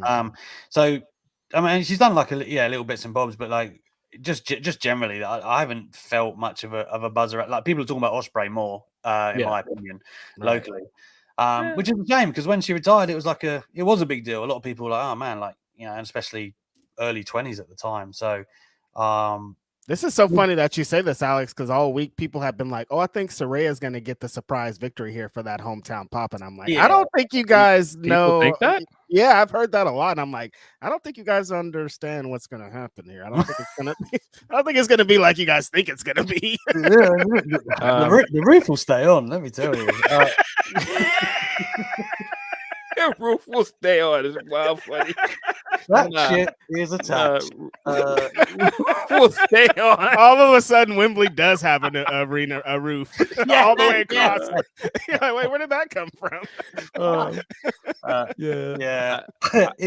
Actually, I just see that that super chat you've got there. Like, it is like, oh man, Jamie Hayter, she would have got a raucous. Very unfortunate. Maybe there's some of that in there. I don't know, but I would like. I mean, I'd like Saraya in general to kind of pick up some steam, to be honest. But I think you're right, man. It's going to be a fun matchup. I would say a retention or Storm, personally. Yeah, that's it should be Sheeta just coming out of this, just because I think what she's doing has been pretty good. And let's continue this party. And the rest of them, like Storm would be. I think her having a loss is better for her character here, and the rest. Yeah. If Britt won this, I'd cry tears of sadness. I'd come on this show and just cry. Yeah, I do think Sheeta is going to retain here. There's so much more you can do with the second reign. I'm very much looking forward to she to getting her moment in Wembley because she didn't get her moment in front of live fans with the championship the first time around, and I think she deserves it. I do think Saraya is gonna get a good reaction. I'm interested to see what her entrance is gonna be. I think she's gonna have like some ring gear or something cool for this. But I don't think she's winning. I'm curious which out of them, which of them are going to come out to the Outcast theme? Are they going to come out together? The way Rampage ended last night, where they were like kind of doing like this soft tug of war with the belt, where they were trying to make it not look obvious. I thought that was a good way to end the night, but I am very curious to see, is she gonna come out with her boyfriend's music? Like, I don't know if that's a good idea. Awkward. But as a fan of the Outcast theme song, I'm like, man, if we hear it twice, I'm cool with that. When you said out, I'm like, who's gonna come out like so fresh and so clean? Like the first thing I was like, who's gonna come out? What do you mean? Who's gonna come out to Outcast? This is crazy. Nah, bro, that's now the move that we should have gotten. Why is Saraya not coming out to Way You Move with like Farnsworth Bentley behind her with like the umbrella like dancing? Like that would have been perfect. Yes. Come on, Tony. Get your money. We need The Way You Move, and we need Sleepy Brown out there singing it. Sleepy Brown, the entire entourage coming behind her was like the umbrella. Man, you said it's gonna rain. Farnsworth Bentley's got to get the umbrella up there for sure. No, he said it was gonna rain. But yeah, so I think that's probably the easiest one to predict out of this card. I think she is gonna retain. Yeah, definitely, she should. We got the coffin match. I don't, of course, not order. I was gonna say up next, but we don't know the order of the show. But we got the coffin match with Darby Allin and Sting versus unfortunately Swerve Strickland and Christian Cage. I say unfortunately because not that I'm upset to see Christian Cage on this card. Of course, like cool to see Christian Cage. Christian Cage made the most of the situation, like I knew he was gonna do. Came straight out and was like, "Hey, that guy's got a dead dad. I know what to do with this. Somebody bring me a mic." So I knew he was going to do that, but of course I'm saying unfortunate because AR Fox will not be in this match as promoted for most of the build to this show. Was unceremoniously kicked out of the Mogul Embassy. Man, very disappointing, man. Just how well this storyline has been going. Just the fact that Swerve and Fox were cooking together. I mean, even in the match Wednesday, they looked great together. Was very much looking forward to this match and seeing Fox get his moment in the UK. But we are not going to get that. I still think it's going to be a good match, but man, is that a downer. I was really digging the whole, like, even the Darby Allin AR portion of that kind of story too, like as the turn was happening, and all of that stuff it just felt like, for all of the criticisms I guess that people had around not built well, like this was something that kind of did have a good few weeks behind it that were interesting. But speaking of pops, I guess this is the Sting spot, as it were, and everyone that he has on the show in his AEW career thus far has delivered, right? Like over delivered in many cases. So I think if you are, Swerve and Christian, then it's not a bad spot to be in, to get to be wrestling Sting in front of 80,000 people. Even taking a pin off Sting, I'm sure Swerve would consider that a great career highlight. If that were to happen. So, man, could have been something else, but still, I guess glass half full mindset, still gonna be pretty cool. Yeah, it's still Sting and Wembley. I know that's just gonna go nuts because Sting is so over everywhere. So cool spot. Like, as unfortunate, just AR Fox not being able to be there is just like, tough one. Like, there's been some tough ones on this show, but that one specifically like just hurt because it was like, damn, AR Fox is so close. They got this opportunity, all this stuff. And then that Swerve promo really just hurt so bad. Hurt so bad. Yeah, I was sitting there. Doesn't have to be like this. Yeah, the whole time I was like, stop, don't do this. Why are you doing this? Stop. I was like Ralph Wiggum man. Yes, Catching me please. mid heartbreak. It was Please bad. don't do this, Swerve. Why are you doing this? But he continued to do it, and it was like, damn. But then Christian came out, and he was Christian. It was like, all right, I see. Like, at least there's that. my Like, turtleneck. Christian came and talked about somebody's dead dad. Like, okay, he brought it right back around. So yeah, of course, these guys are all great, talented people. Sting's there. Darby Allin's going to do something nuts. Swerve is incredible, and Christian's a legend. So it's going to be a great match. Yeah, exactly. I like everyone in the match. So like it's like a can't lose situation in many ways. Which Sting is going to get the victory. It's Sting. Yeah, of course he is. He's not going. He's not traveling across the Atlantic to pick up else. No. Let me tell you, No. he's in town to get his pop. There you go. Yeah. I mean, I do think it's a bit of a blessing in disguise that you can use this tag match to now promote the match next week at All Out. Right. So it did make perfect sense to put Christian Cage in there. He is a solid replacement for AR Fox. Mm-hmm. But man, I wanted Fox on this card, man. Man. And I definitely did not want him out of the faction. Just Right. But what can you do? It is what it is. I'm sure this match will still be fine. Still glad that Swerve is getting a spot. And I mean, regardless of whatever happens, I do think he did get some good heat out of the segment on Wednesday, and I do think that he's still on an upward trajectory. So yeah.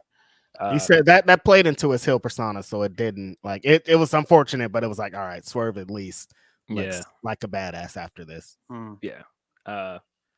We're at the Golden Elite, Kenny Omega, Kota Ibushi, Hangman Adam Page going against the team of Bullet Club Gold, Big Juice Robinson, King Switchblade, and Konosuke Takeshita in a 6-man tag match. In the most controversial match of the show for some reason. Is it the most controversial match of the show? Yes, because Kenny Omega's not in a singles match. Is all that people have been talking about. Every time I talk about the show, they're like, well, why is Kenny Omega not in a singles match? I'm like, dude. Yeah. It'll be fine. Guys, it seems like they had the singles match planned and then they couldn't because, best wrestler in the world decided that he wanted to continue to wrestle after he broke his arm. Yeah, so that not happening. It probably might not have happened anyway because broke his arm. So this is the match we're getting. And I don't think this is a bad replacement for that. Would I have liked to see a rematch between Kenny and Bryan? Absolutely. But if you're talking about getting Kenny in the ring with the guy that has been poking at him for over a year and throwing shots at him, absolutely. I've been waiting for him and Jay White to have a feud. This is a perfect way to get back to it. Kota Ibushi has unfinished business with Jay White as well. He's one of his biggest rivals at the time. Beat him for the G1 briefcase. There's plenty of stuff you could do here. There's so many seeds and stories here. Hangman, of course, is in this match. I don't know if people noticed this week, Hangman is drinking again. Stories. Then what Kenny does to him. Of course, Konosuke Takeshita is here. Very, very curious to see how Takeshita plays into this. Seems like that's probably going to be Omega's opponent next week. And Juice is on a run of a lifetime. Juice is quietly one of the MVPs of Collision. So I think all 6 of these guys belong in this card. I think this was a great way to get all 6 of them here. I think this is going to be a great match. Very excited for not just this match, but where all of this goes later. Yeah, Kenny Omega. No, or go for it, Alex. To be fair, I haven't got much. I was about to say, I'm furious that Phil pretty much said everything that I thought. Because he's right. There are so many different avenues out of it that you can go, okay, yeah. Like you said, Kenny and Jay White or Takeshita looks like it'll be next week. Like there's a lot of sense to be made out of what's going on here. The only thing I would add is apparently Nigel McGuinness was telling media yesterday that he was meant to have Bryan.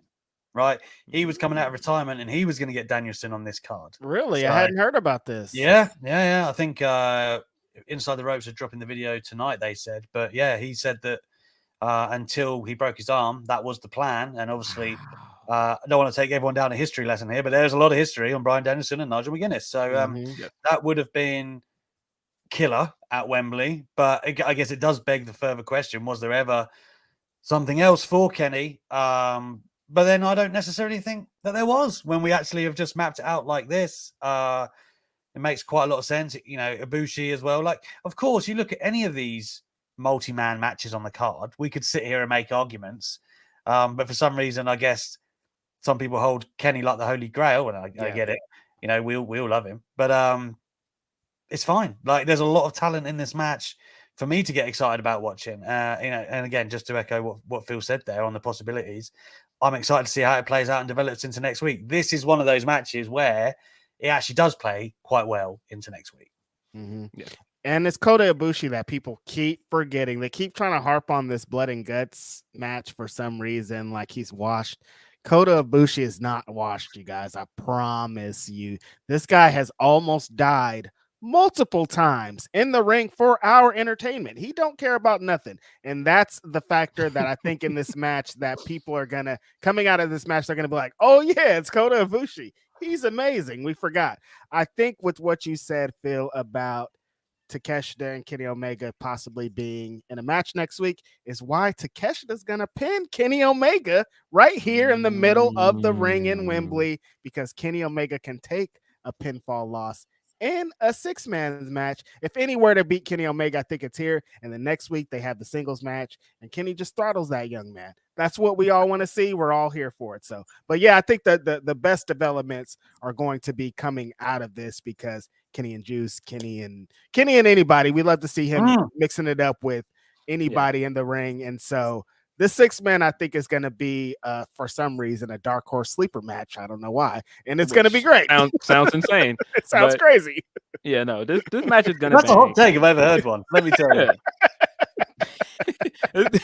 Kenny Omega in the sleeper match of the show. Yeah, I don't know, man. I don't know about this guy. Yeah, we shall see. But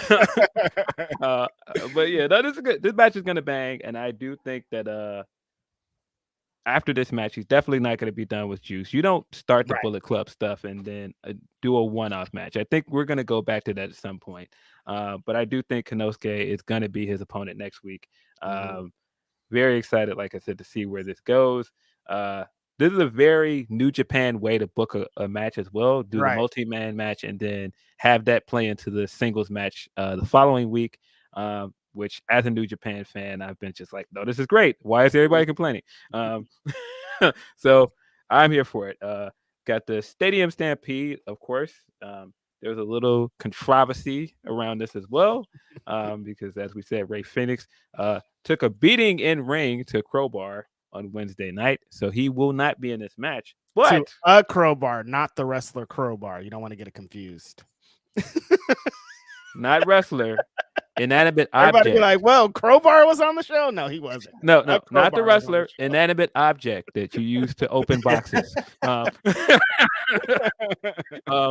Yeah, so we will not see Ray Phoenix on this card, but we did get a pretty big return because Santana is back. Santana and Ortiz will be on the same team. Did not see that coming, although people were kind of calling it. But Blackpool Combat Club will be teaming up with Santana Ortiz to face Eddie Kingston, Orange Cassidy, Best Friends, and Penta El Zero. Very curious to see how they run the Stadium Stampede this time around. Not in an empty arena. It's big, man. Let me tell you something. That's what I'm saying. Like, how are they going to do this? And we know how production was like last time on the Anarchy in the arena. And we're like, I don't know. Like, how are they going to do it now when there's 80,000 people there, Alex? You're one of them. The place is freaking huge as well. Like, I don't know, you know, like with these arenas that you have like the concourses and all of this stuff, like it's just loads of lifts and hallways, really, in my experience. So yeah, I'm very intrigued how they're going to do that. And if you fly up into the stands, how the hell it's going to end up in the ring, I don't know, because that is a long way back. But yeah, I mean, in terms of like the people involved, you know, Moxley lives for this stuff, doesn't he? I'm sure that they're going to make it work. I'm sure it'll be a bunch of fun. Agreed as well, despite some murmurs on Twitter. I didn't know if Santana and Ortiz, same page, not, you know, if it was all cool. So I'm happy to see that they're back, you know, working together and everything seems to be smoothed over. Where are we going here with this thing? Is the end goal Moxley Kingston? Is that the end goal? I kind of feel like the end goal is Moxley Orange Cassidy, honestly. Yeah.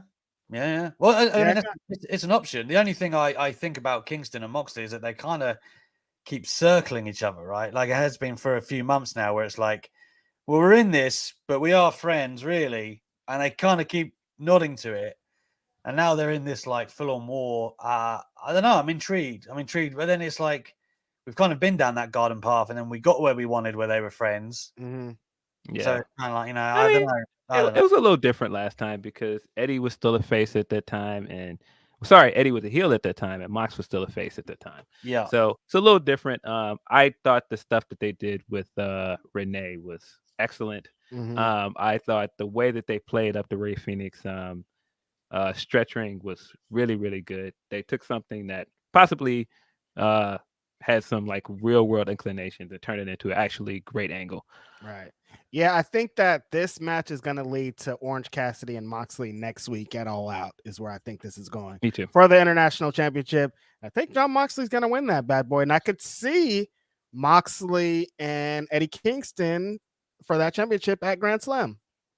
Really? I like the way this man books. Yeah. New York. Big Eddie Kingston. Yeah, there it is. Moxley beating Orange Cassidy. We got heat. We got some heat here because people have been soured on Orange Cassidy for some reason. Are they? I haven't seen much. I've seen a lot of people being like, "Why is he still the champion? Give it up! What are you doing here?" Whenever anyone wins too much, man, that's just like... Yeah, you know how it is. You know what time it is. Yeah. But as far as victories, I don't really know. Like, I kind of feel like what's going to come out of this, but I don't know who's going to win this match specifically here because, I mean, I guess the deck's kind of stacked against best friends and them because, you know, you got Jon Moxley, who Alex said lives for this stuff. Like, I can't see Jon Moxley losing a plunder match in this giant stadium. Not in a week where we've lost Terry Funk as well. Like I'm right. sure there's going to be some kind of tributes flying around there. We need a better tribute than that hardcore tag match than we got last night. What great tag match was not a hardcore match. It was not a hardcore match. WWE, not what I would consider a hardcore match, but you know, to each their own. Indeed. Yeah. See, I think we got three more cards left on this card. 3 more matches on this card. House of Black will be taking on the Acclaimed and badass Billy Gunn. Very excited for this match out of nowhere. Very excited for this match out of nowhere. I figured that that's where this was going, but Billy Gunn cut an excellent promo this week. I was like, whoa, where did this come from? Where were you in 1999, Billy? I'm telling you, this week was promo class on Dynamite, and Billy Gunn was one of those guys. He's been sitting out, waiting, letting this angle play out, and he came back with some heat. The end goal of we happen to watch Billy Gunn, though, is where I land. But the payoff is you payoff have to watch me. Man, we gotta watch a Billy Gunn match.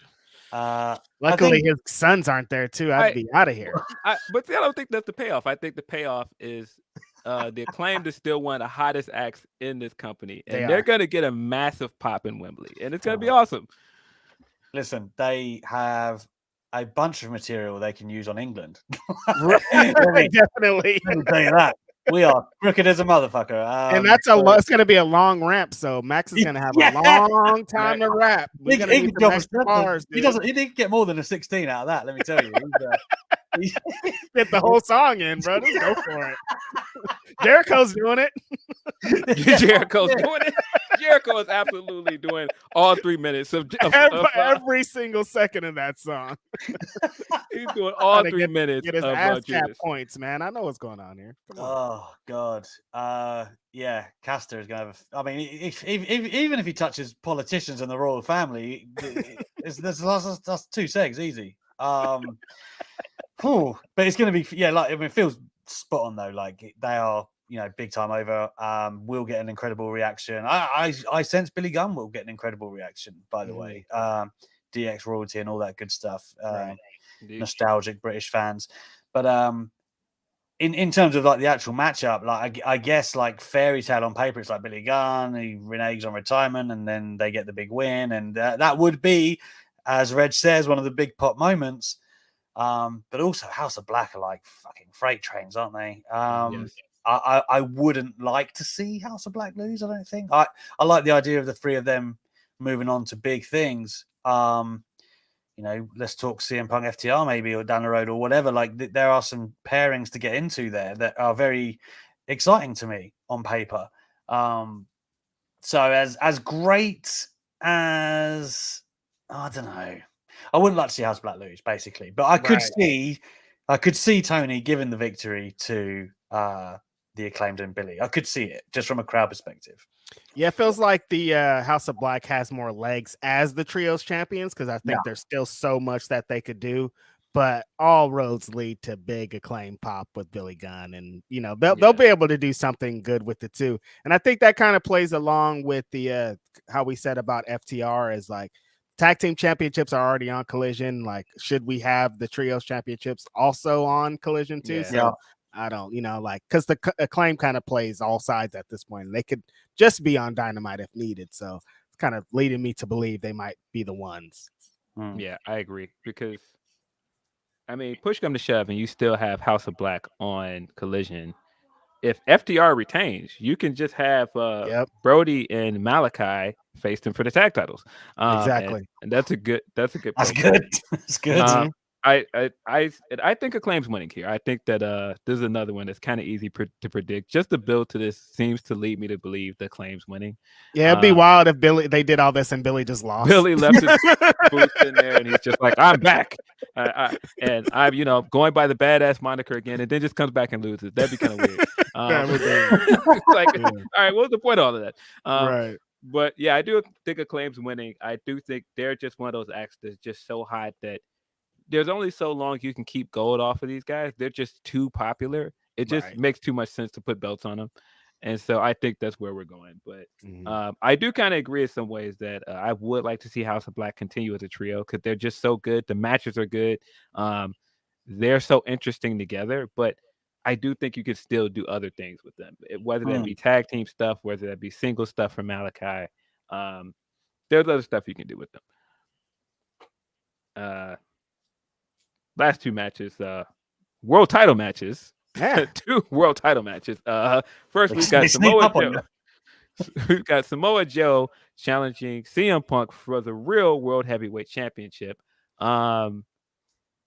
This match, I think the build has been good, but of course, CM Punk drama has seeped its way into this one and kind of overshadowed it. But I thought everything they were doing on Collision was good. I think we got the good promos out of Joe. We got some good matches leading up to this. We got the Golden Vampire showing up last week and accepting the challenge.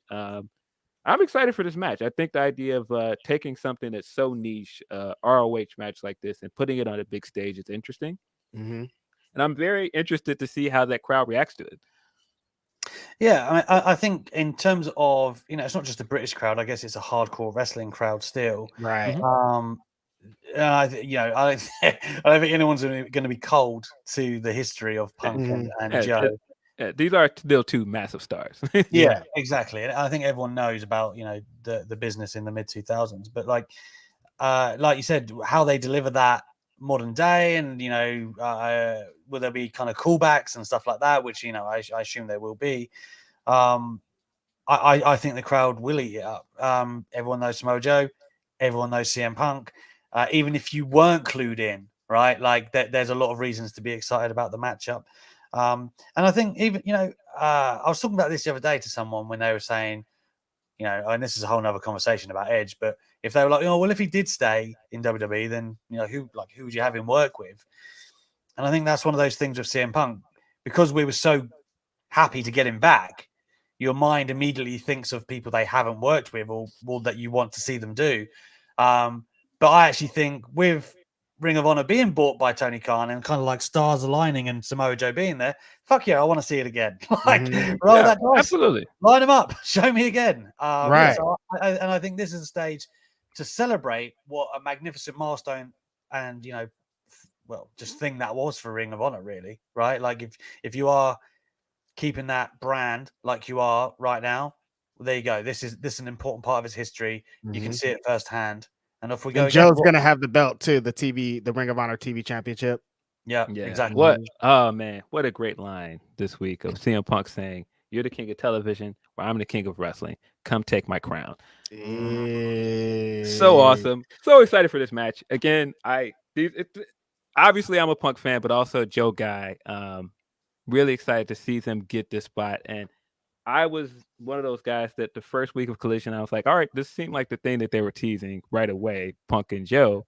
So I was like, why didn't they just do the one-on-one match? Why did we get a multi-man match? Boy, was I wrong, because we've now gotten weeks and weeks of good television out of this. Right. And I think due to circumstances, of course, backstage, I think this match is going to kick off the main card of the show. And I think that's really going to give it a huge advantage, because like coming out the gate with that crowd and Joe and all that. Was code of personality. Yeah. Right. Yeah. It's fire, right? Fire. Isn't that a crazy way to start the show? So I think like them being in that spot, they're going to have the callbacks. People are going to be in on what the history of this is. It's going to be a big match. And I think, you guys, I think Samoa Joe might get the victory here. I think Samoa Joe might beat CM Punk for the Real World Championships, but I don't know. I don't know.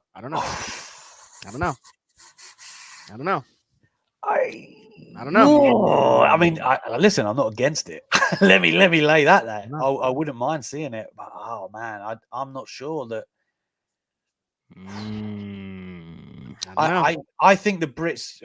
Is it? I mean, fuck what the Brits think, isn't it? But I think the Brits in London. No, I don't want to say all about that. these British people. I think the Brits would prefer the Punk win personally. Yeah. But you know, cards aren't built like that. So there you go. It's intriguing. Again, I don't know, because I definitely coming into this was like, Punk's winning. Like, that's a very easy one to predict. But looking at the build to this match and just looking at everything else, the fact that it doesn't seem like, because I was at one point very sure that this was going to be Punk versus Max next week. Yeah, me too. At All Out. I'm not as sure anymore. So Right. I don't know what that means. I don't know if that means Punk loses here and that sets up a rematch next week. I don't know. And I think kind of the way that they're telling the story with Samoa Joe being like, I want to beat you up, I want to do this, and CM Punk is distracted on like, he's been building to a different match without Samoa Joe. I think it's something that can play into the story too. I think so too. I do think the real story also is that Joe has had this man's number for his entire career, and he did beat him in the Owen tournament. But that's the thing that kind of gets the like, way he beat him. He beat him. He beat him in a match that could have went either way. And so I could very much see Joe coming and getting his win back here. I don't know. I kind of also really love the idea of all of this stuff jumping off in the main event and us having still all of these questions with Adam Cole and MJF. And then all of a sudden, Cult of Personality hits again. He comes back out with the belt and challenges him for the match at All Out. I feel like that should be the way the show ends, but I'm not sure if it will. Do you think they would just do that in a week? Well, that's where I'm landing, Alex. Like, I don't think they would build that giant match in just 1 week. How much do you need to build that match, though? This is all of this stuff around All Out alone. The fact that he came back and he won a chance to win the title, and this guy was not on TV the following week. You've got so much material there. If you're Max, you could be like, "Oh man, what you do? You ran into that scrum and threw a tantrum, so you wouldn't have to fight me." But I think they want a week. I don't think they. I think they want longer to tell that story. Maybe, but I like they could definitely do it in the week. They have the material, but I think they would want to build it longer. Maybe if Max and him had never had a match before, they've already had 2 matches. They had the best feud of the year last year. You've got so much stuff from that feud. You've got the stuff from All Out. You've got him throwing shots at this guy since he got back with the belt in the bag. You've got so much stuff that this match builds itself, right? You don't need weeks to build this match. Yeah, but I mean, conversely, I guess like MJF hasn't really given a crap. He hasn't said anything. He hasn't really said anything. No, but that's also why I think finally having them in the same building and him just coming back, like, enough. Like, you're done having this fight with your friend. You're gonna face me or what?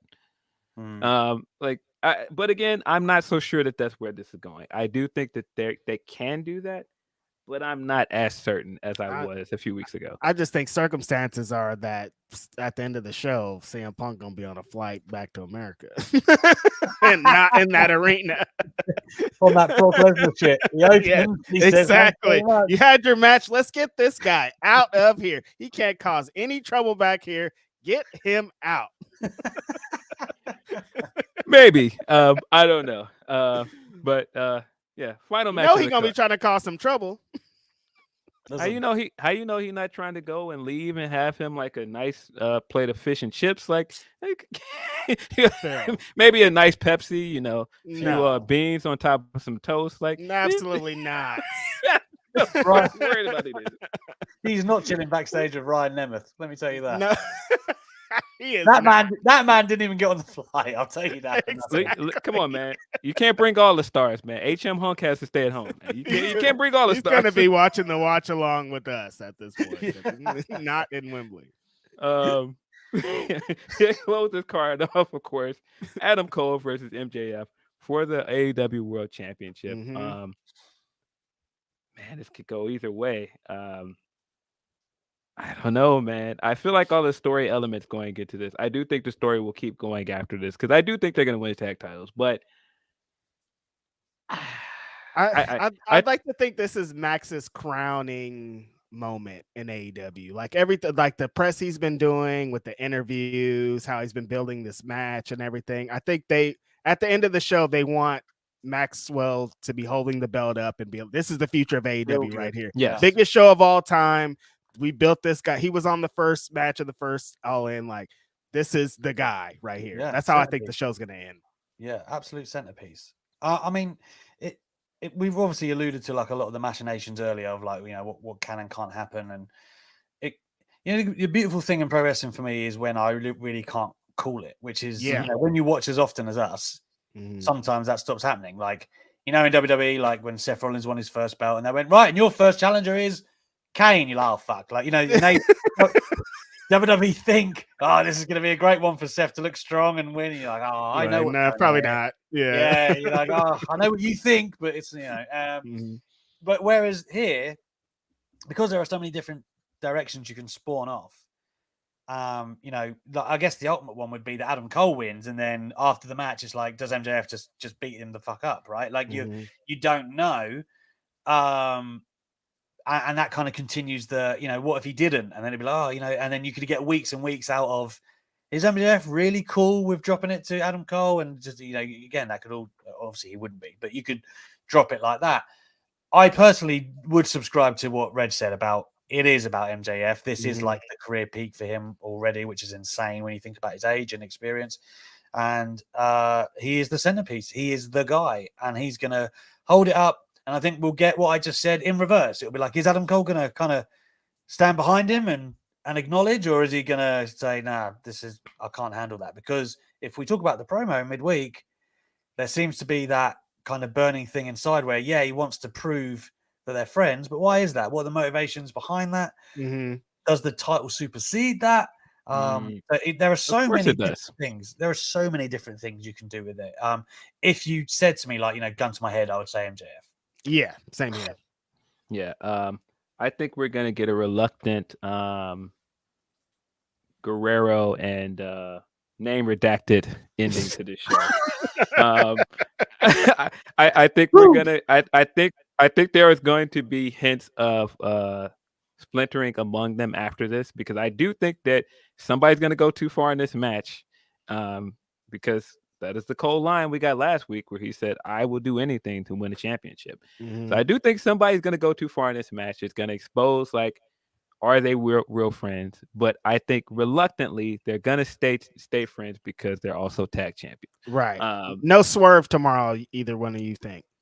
No, I think MJF will retain. Okay. Now you said about the do anything. Obviously, I think like most people, I thought of Mania 17. I don't think Tony Khan's coming down to it. He was Leatherface, I heard. People actually believe this. People really believe that. That's whatever so funny. reason. Like, Tony Khan laid them kicks in, brother. Let me tell you. Yeah, man. People are so funny. I'm like, you guys really believe that for 1 second, dude? Come Sean on. literally reported like the day after. This is who it is. No, it's Tony Khan. All right. Can't fool me. I know Tony Khan. That's him. The athlete himself, Tony Khan. There he Oh, is. Come on. man. But yeah, I can't even remember what I was saying. Yeah, I mean, I think I don't. You know, I think it's nice that line has that weight that makes you think. Oh well, you know what could Cole do? But It's a lot of endings. It could be. It's not just like one or two. It's like it could be 6 different things possibly. yeah, exactly. And again, that just speaks to what a great story we've got, basically, right? Like you can't pigeonhole it. You can't call it. Yeah. But I am calling it an MJF wins. Yeah, pretty much. MJF is leaving this show with that AEW World There you go. Championship. There you The go. BBB. Yeah. I know if you want to jump into some super chats. Yeah, I'm gonna definitely get to the Alex McCarthy ones. This one's from Van Twinblade. He said, "Give us the dog, McCarthy." Oh, I mean, right. This is hard work now because he's. Oh no, my camera! What's going on? He gave us the dog. Oh no, my camera. Anyway, he's down there. There he is. He's sleeping now. All He right. gave us the And yes, I've dog. got- All that commotion at first, man. Oh man. Yeah. There you go. He got tuckered out. So sorry, can't do more for you there. So funny. God damn it! What's going on with my camera? Or is that just the super chat? It could be Yeah, it's anything. the Yeah, super no, chat. that's just a super chat. Oh, that's fine. Whatever the update was to StreamYard, it's been doing that since. Yeah, it's so weird. They need to fix it. Yeah, but none of the rest of them are Alex McCarthy specific. So We good. Is there Yeah. anything else all in specific before we finish with this all in topic? no, I think we got it. That was it. We know the excitement. We know the card. Like it's time. It's happening. We're gonna be in the all in post show. We got to mention that for sure. That is also correct. Your boys will be hosting Fightful's all in post show tomorrow after the pay per view. So be sure to tune in. Excited for this show. Excited to talk wrestling with my friend again. I'll be at the post show presser for anybody interested. Oh, true. Hopefully not acknowledging anyone, but I'll be there. Be careful about those questions you ask, man. Go on. Yeah, you know how Okay. you know the discourse after these pressers, Alex. It's always I'm not trying to get Salcedoed, all right? I'll you know.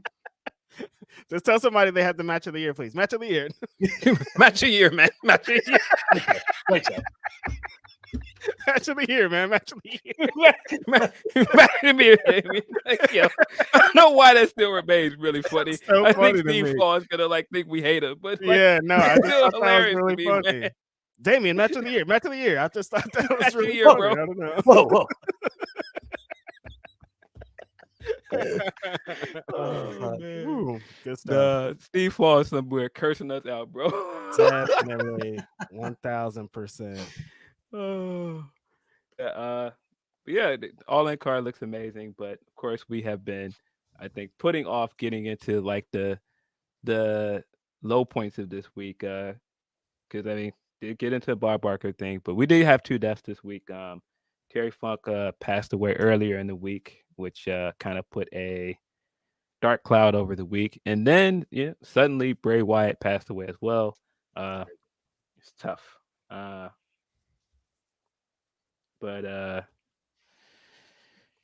yeah, I of course I have a bigger connection to Bray Wyatt. But of course Terry Funk as well. Like Terry Funk is who else are you gonna think of off the top of your head that has 5 decades of stuff that you can go back on? Like the amount of time he's been in this industry, the amount of stuff he's affected, his influences on so many guys like Mick Foley.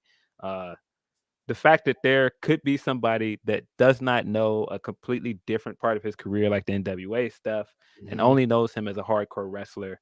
The fact that there are people that only know him as the NWA guy. Could you say that for? Right. mean- Go for it, Alex. Yeah, I mean, when I first saw Terry Funk, I was like 10. It was Chainsaw Charlie, man, like 98. with Mick Foley, getting pushed off, put in dumpsters and chucked off a stage. Mhm. And I was like, wow, this guy's wild. So obviously, it's not until I grew up a bit as a wrestling fan, you start to understand exactly just how legendary and widespread he is. And that's kind of what I said when he died on Twitter. Like, how we chuck around the word like legends and stuff like that. But I mean, really, it should apply to very few. And I think Terry Funk is someone who absolutely justifies those words and makes them mean something. You can go back on YouTube and you can look at like Dusty Rhodes. Like, I didn't realize, man, until I did that. But like the Texas death match, it's like 1980. Mhm. So of course it's way before some of our times. But man, you go back and watch it, that shit holds up. Wow, just look at my hair now. And oh shit. Just hair. Just hair, man. And even like, I quit with Ric Flair, like Clash of Champions. I mean, God, I can't remember what year that was now. I want to say it was like 89. So, I was 1. But like, you go back and watch that and it means something. So it's crazy. I don't know how to fix this, so I don't know what happened to Phil, and I don't know what's going on here, but I'm just gonna keep talking. Yeah, Terry Funk. I was a big ECW fan, so we're kind of after the generation of Terry Funk really getting his stuff off. But this generation, I was a huge ECW fan. Barely Legal was like, when I saw that show, it like changed my entire life. ECW had just been featured on Raw and WWE TV, so I was like super interested, caught this show, saw the most amazing things. But it wasn't until I think I read the Mick Foley book, the first one, Have a Nice Day, where he really got into how much he loves and respects Terry Funk, where I was like, wow, this guy is like, he has a history of great, he has a history of greatness, and I can't really by that time he had came in as Chainsaw Charlie, so it was like, well, if he's this greatest wrestler of all time, why is he this weird chainsaw guy? But then you find out that it was like his idea, and that makes it like even funnier on top of it. But like, I think for people like Terry Funk, I like to think of it in like a hip-hop sense. You ask the greatest of all time who their favorite people were, and that's where you really find it out. Like, you ask like Nas who his favorite rapper was, he's gonna say like Cool G Rap, but nobody really talks about Cool G Rap because they're talking about Nas. But there wouldn't be a Nas without Cool G Rap. Hella people say that their favorite wrestlers, John Moxley, Eddie Kingston, but there wouldn't be these guys if it wasn't for the foundation that Terry Funk laid in pro wrestling. And these guys would tell you that exact same thing. Like the way the brawls, the way that these death matches, that all this stuff is laid out, like this guy was the one laying the foundation for this, and they've continued on the legacy that he built throughout the career. So he did so much greatness in wrestling, but the legacy that he left might be even a bigger impact, because the people that he inspired are the ones that are going to continue the wrestling business for the rest of time. It's been really tough with Terry Funk this week, and then immediately back to back with Bray Wyatt. But Terry Funk seemed a little bit, it didn't seem as wild and sudden, because, he lived a, very fruitful, long career. We've seen most of his career on TV. So, rest in peace to Terry Funk. It's been crazy. Yeah, absolutely. Rest in peace to Terry Funk, man. Like you just said, his influence it's there for everyone to see and will be felt for a long time yet. It just seems like, I tell you got to be cool in my eyes if you have like 17 retirement matches and everyone bites every time. They go, you know what? But it might be the last one, so I'm gonna watch it. And he got his respect and he got his flowers every single time, and rightly so. I mean, like you said though, I guess he's of like Flair's generation, and in the business and in life, it sucks when you have to lose people like that. But Bray's obviously just hurts a lot more. You just don't expect it, right? Like it felt like when I woke up on Boxing Day and Brody Lee was gone. And I had the chances to interview Brody a couple of times, so not that I didn't know him, I'm not going to sit here and claim that, but like obviously had little windows into what he's like and who he is. And he man, I remember kind of off camera when we were speaking, and it was at the time. Do you remember when he stole the belt from Moxley? Mm-hmm. And he was saying that his son was sleeping with it and stuff, and like his son like popped on the camera, and like we didn't air that or anything, but he just the way he spoke about his family, and then subsequently, you know, all the stuff that comes out about what an amazing family man he is and stuff, like it just resonated so much stronger with me. And although I never actually got the chance to interview Bray, there we are.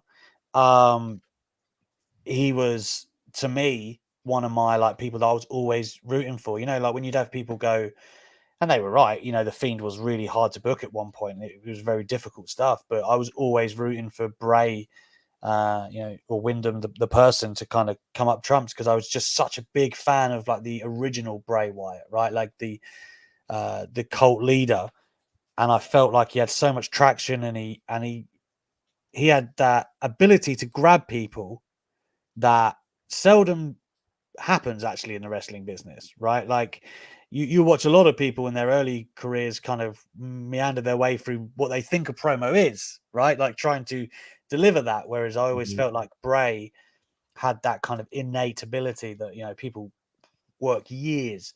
Man, like the Rock wasn't great, by the way, on his first day as a promo. But you know, Bray just had that very natural charisma. And then when you hear all of these like profound stories of what he was like as a person and backstage and a family man, which always touches me a bit deeper, you know, being a girl dad as well. Just 30, he's a year older than me. Yeah. Just a year older than me. And I think that is, it's hard to comprehend, man. And just how quickly that escalates. We think he's coming back, right? That's the last thing you hear. And then, man, I'll always be a big fan of his work, celebrate his work. I will always say he could have and should have been more too. But he will definitely leave a lasting impression. No way did I think his race was ran. That's kind of the sticking thing that it's really hard to let go of. Yeah. Sorry, what I missed? My internet crapped out. A lot of Funk and Wyatt, really. Yeah, we mostly got into Terry Funk talk, and Alex is going to soon here leave the podcast, so he got into his Bray Wyatt stuff and kind of how he felt when the stuff happened. Yeah. Yeah. So very unfortunate. Like I said, the Terry Funk thing is just so different for so many people because he's been a part of wrestling for so long. So I think people's reactions to it are drastically different. You've got a guy that had like a huge career, like a career that a lot of people would dream of, and then you've got a guy that still felt like he had a lot to do, and to just have his life cut short like that is just really sad. I think you're right in the sense, like, you know, you end up wanting to celebrate Terry Funk, right? When he's gone, that's your immediate reaction of like, look at that amazing legacy. Whereas there was still a lot of story to be written for Wyatt, and it just feels unfair. So it leaves those contrasting emotions, man.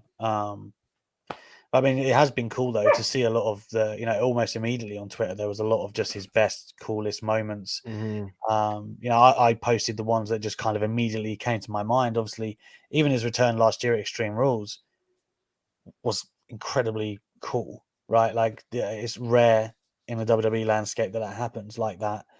Yeah,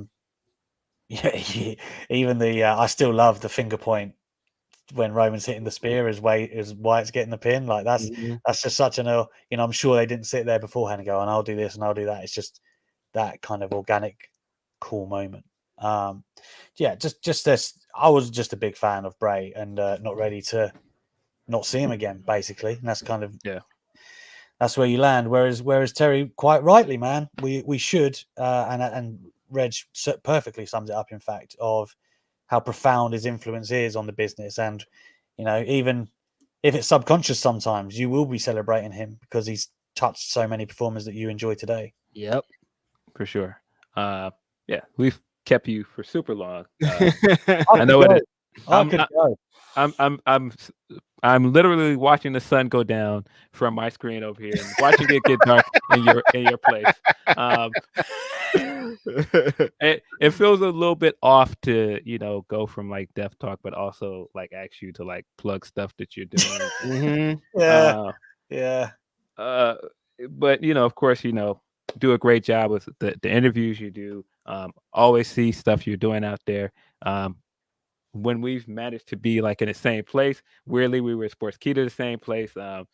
It's just kind of odd, and it's just really good to see you in April in LA, because It was great. I feel like we miss each other a lot. Like I feel like I'd be like, oh, you were here, and he'll be like, yeah, I was here. It's just like, okay, cool. Hang on. And so it was cool to see you in LA. And like at least shoot the shit and watch WrestleMania together, man. Yeah, he came on. Appreciate your dog coming through as well. Yes. No, man, it was great. Like that LA in particular was great. I mean, speaking of name redacted, that journalist we don't talk about from the UK anymore, he was up there making a fool of himself in the press box, and Phil just wasn't having it. It was tremendous. You had to be there. Story. So the story as this goes, man. This goes into a tangent. So, name redacted. I walk up and it's Alex and a bunch of other people I know. I think was Alex just in with you? Alison McGeorge was there too. Yeah, Alison McGeorge was there. But a few other people I know. I walk up and they're talking CM Punk. Said person is like, yeah, he has this hot take on CM Punk, and I just happen to be walking up as he's saying it, and so he's like, "Yeah, no, CM Punk is not even among the top 10 workers in the company." And I was like, "And Reg, I'm like, Phil." And so I like walked in like at that point of the conversation. I was like, "Oh," and so it's one thing to say that, but then I was like, "All right, but you got to then name 10 wrestlers, 10 workers that are better than him, right?" And I was like, all right, name your 10 wrestlers. And right straight off the gate, Eddie Kingston. I was like, yep, see you later. We're done here. I'll holler at you guys later, man. It's been fun. Not surprised. Yeah, man. What a time, though. What a great time in LA. Man. It was great, man. We were like Seth Rollins fan club in the media box. It was great, man. I said, man, where the hell's Reg? And you were like, oh man, he don't want to come. He drove. He don't want to come in. He chauffeured me and Eric to WrestleMania, but then I didn't see him again that night. Yeah, I drove him to WrestleMania and I drove back to Oakland right after that. just completely left LA. I'm out. See you later. Let me know how it goes. Let me know. But yeah, get your plugs in before you get out of here, Alex. All right. I mean, to be fair, like, and I'm sure some are aware, like, but since like TalkSport was like my day job to be a reporter, I'm not like on the beat so much anymore. What do you want? So I just get to with the Daily Mail. It's more like interviews and doing long-term features, which I do really enjoy. So I will be there tomorrow covering it for the Daily Mail. You can always find that on their website online, and there's going to be some stuff in the paper this week if you're British and feel like picking one up. And you will find my interviews on Inside the Ropes. That's where the videos typically go. And myself and Kenny McIntosh do have a podcast on there called Break It Down. We are incredibly unreliable, so just get it when you can get it. But yeah, we post all of the stuff on there if that's your bag as well. And then, I mean, I think Twitter's the worst place in the world, but you can find me there. As you can see, the lads have delightfully put my handle on the top part of my screen. And I obviously do always post my interviews and tidbits there. So that's where you can find them. But man, from me, it was a low-key goal to be invited on this show, as I was such a fan of both of you. I've been fans for a while, man. And I'm just delighted to see you thrive so much since we had that first conversation. I mean, I'd had Phil on before and was obviously a fan of his work anyway, man. But to get to know you, Reg, and to get to know Will as well, just to see you guys take off and do so much of the cool things that you've done, it's a thrill to see. I always love to see good things happen to good people, and that's how I feel you guys are. So again, delighted that I got the invite. You can put me right up against Jade Cargill, man. Swerve. And, hey, man. I don't look to invite many Lakers fans on this show, but as far as Lakers fans go, you're That's all true. right. That's a true statement. Have you had SB3 on? This is the question. Yes, he we has have been it. on. Right. Well, there you go. So He filled in for Will Washington for an we're, episode. we're too deep. Too deep then. Mhm. Too late. We didn't talk Lakers stuff. Like I was trying to let him have a good time that episode, and I was like, we don't have to do that. Oh man. Well, again, thank you very much, fellas. Believe it or not, it's date night for me and the missus tonight. So I'm off to spend some money for no rewards, probably, and Wow. I will. Oh, I see what you're doing. You got the wrestling show tomorrow. You're like, I'll take the missus out tonight. I got it. Exactly what Yeah, happened. I see Exactly what's going what on happened. here. I see what's going on here. Got the kids at my mum's. I said, we're going out for tomorrow.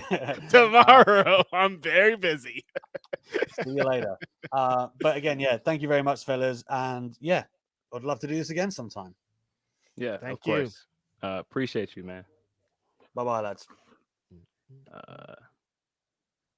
So let us now switch to the other overlay, which now I have to go back to the thing and find because I had to completely leave and come back. What happened earlier? Internet just cut off out of nowhere. Like I just looked down and it just said disconnected. I was like, oh, that's nice. So I had to wait for it to reconnect and then come back.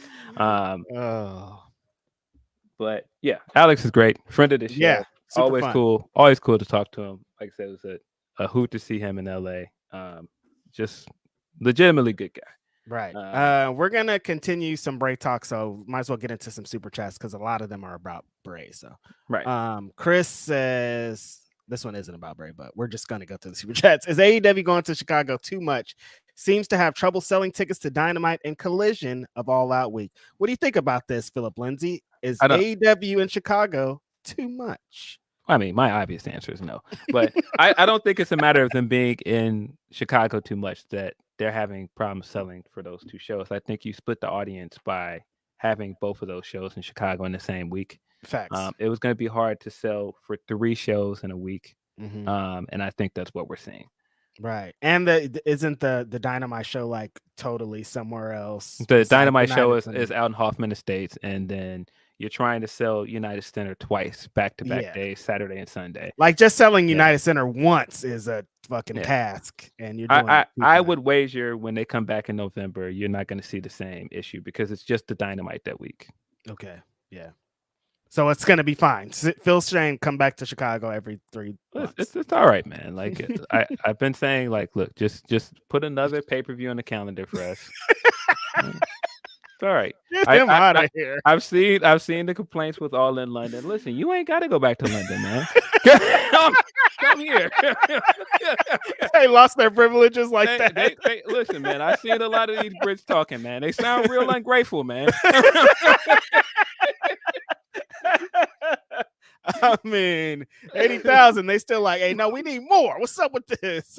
Yeah, listen, you ain't got to go back there, man. I heard the food sucks anyway. You ain't got to go back there. All my shows trying to get the bruvs on us. I don't got time for this.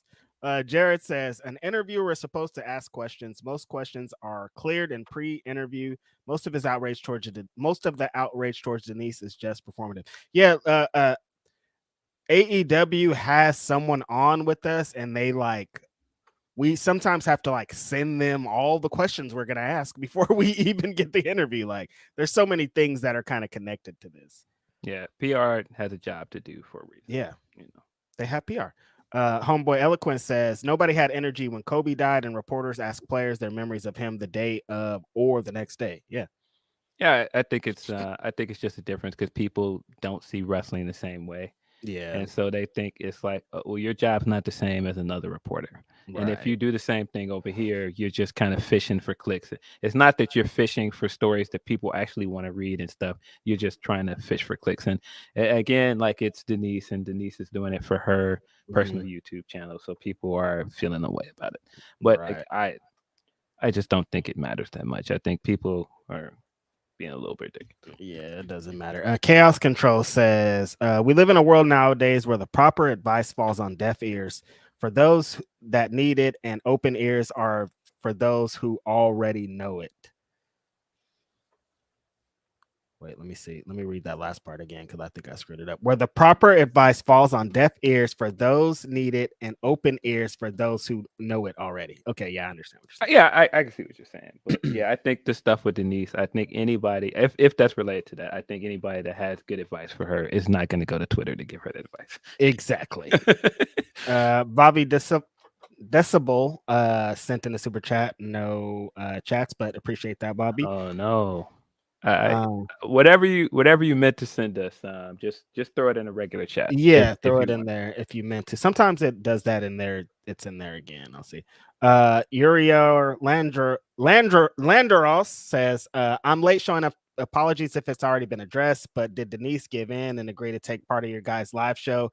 Much love to you, gents and Grass fans. What a week. Oh, yeah, because we were talking about on the Denise and I post Ring of Honor post show, I was saying we have this live show. She's going to be at Starrcast. Like, you have to come on stage at least to be like, I'm Denise, because you play a part in Grapsody. Like, you're an unofficial. I don't know if we want any of her heat, man. Like, she might I mean, at this point, she went kind of crazy. You know what I mean? You're right. Maybe Denise should stay over there. No, Denise, we need that rub still. She got 100,000 on multiple places. So, yeah, we're still into the convincing stage at this point. She's a tough target, and it might be even tougher now that she's got this dumb stuff going on. Yes Boy says hurricanes, earthquakes, mudslides. They need to lower the California rent. It's crazy out here. Reg, how's the Cali weather been treating you lately? Yes. Not only do we have to deal with super high rent, the rent's ridiculous at all places. But at any moment, there could be an earthquake. Like one time on the pod, it could just be, I think of that. I think there has been an earthquake while I've been on the pod. Like that's how often they happen here in California. It's been hot. It's awful. It sucks. I'm used to not being hot. And I'm going to Chicago very soon where it's even hotter. So I don't know what's going on here. I'm not liking it. Not a fan.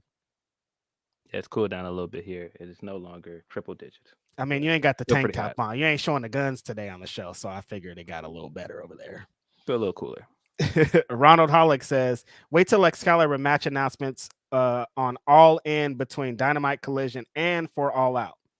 Yeah, nah, they got chill, man. Get this guy some water. Let this guy get some rest. Let him breathe. New Rack says, congrats, guys. Excited for All In / All Out. With TK saying Brian being his first chance to book the show if something happens to him, how involved is Brian in creative for Collision? Because after first episode, it's just mid. I don't know how much he's involved. It seems like he was more involved in Dynamite than Collision. Yeah. I don't know. That was a wild statement that he jumped over all of his EVPs and was like, "Nah, Brian." He said, "Nah." I told my dad if shit gets crazy, go find Bryan Danielson. I had not all of his VPs. That's so funny. Yeah, but it is Bryan Danielson. I think Bryan Danielson is just like he's Bryan Danielson. Like he's back. Like everyone goes to him for creative, not like he has an official creative. It's like, I want to know how my match was. I'm going to go to Bryan Danielson. Hey, what do you think about this idea? Bryan Danielson. It's kind of like that. It's not like he's the official guy. It's like you got Bryan Danielson back there. Everybody's gonna ask him for things. But yeah, he does have input and stuff like that. Collision seems to be a lot of your boy having hands in there. I don't know how much of hands he has in there, but it seems like a lot of his show is happening. And by your boy, I mean Phil and not Will. Mike the Jeweler with the very generous super chat says, you gotta be careful with that around here. That's what I'm saying. I'm talking about Phil, and you gotta clarify what you mean. Phil Brooks. Mike the Jeweler says, very generous super chat. I appreciate you, Mike. He truly had the whole world in his hands. Follow the Fireflies and Buzzards to Brody Heaven. Just got an unstoppable tag team. Thank you to Fightful. Can't wait to the Shield Will Washington back on the Graps. LOL. Thanks, Mike. Yeah, appreciate you, Mike. I see Bobby Decibel put his chat back in there. Oh, okay. Sweet. It's all the way at the bottom. Okay. I'm pretty close to there. TVP 83, rest in peace to Bob Barker. Still kind of, it's another one like these things keep happening while we're on the show. I don't have time to process. It's like, damn, Bob Barker too. I'm still processing Bray at this point, you know? Yeah. Dream Ninja 77 says, is it cinema, Reg? Whatever it was, it's not. I think he's talking about the Cole MJF stuff. Oh, yeah. No, definitely not. Corey Lamb says heartbroken scumbag MJF could be interesting. That is a pretty interesting thing if he's because the thing is he's playing into like he's never been this vulnerable, he's never had a friend, and if he gets stabbed in the back, finally having a friend, that could make for some pretty compelling television, I think. Yep. R Dickinson 08 says, I love that Rampage has low-key heavily featured the women lately. They're main evented often, and a lot of 4-ways and TBS title build has been on there. Yeah. Now that the build they're doing for the Ruby Soho stuff is getting better and better. Statlander coming out and deadlifting her and running out of the arena with her was hilarious. While she was like kicking her feet in the air and like trying to beat her with her hands. Hilarious. Yeah, stats pretty good. Derek Waduck says MJF or Cole turn or nobody does. All seem possible. Yeah. I don't think we're gonna get the turn from either of them at the show. I think if one of them turns on the other, it's gonna happen after this. Okay. They're gonna tease it again, a big tease. Yeah. Dream Ninja 77 says, if only Jamie Hayter wasn't hurt, that pop. Yeah, honestly. Yeah. Things would have been very different. Unfortunately, with that we did not get Jamie Hayter or Pac on this card. Was very, very much looking forward to seeing Pac. Keep forgetting about Pac, man. So, damn. Yeah. Unfortunate. Damn, that would have been good. Coy Stalling says the proper Terry Funk tribute will be Stadium Stampede match with Max and Kingston. LMAO 1000%. They're gonna pay tribute for sure. Van Twinblay says Mox is gonna hit Eddie with the flaming chair.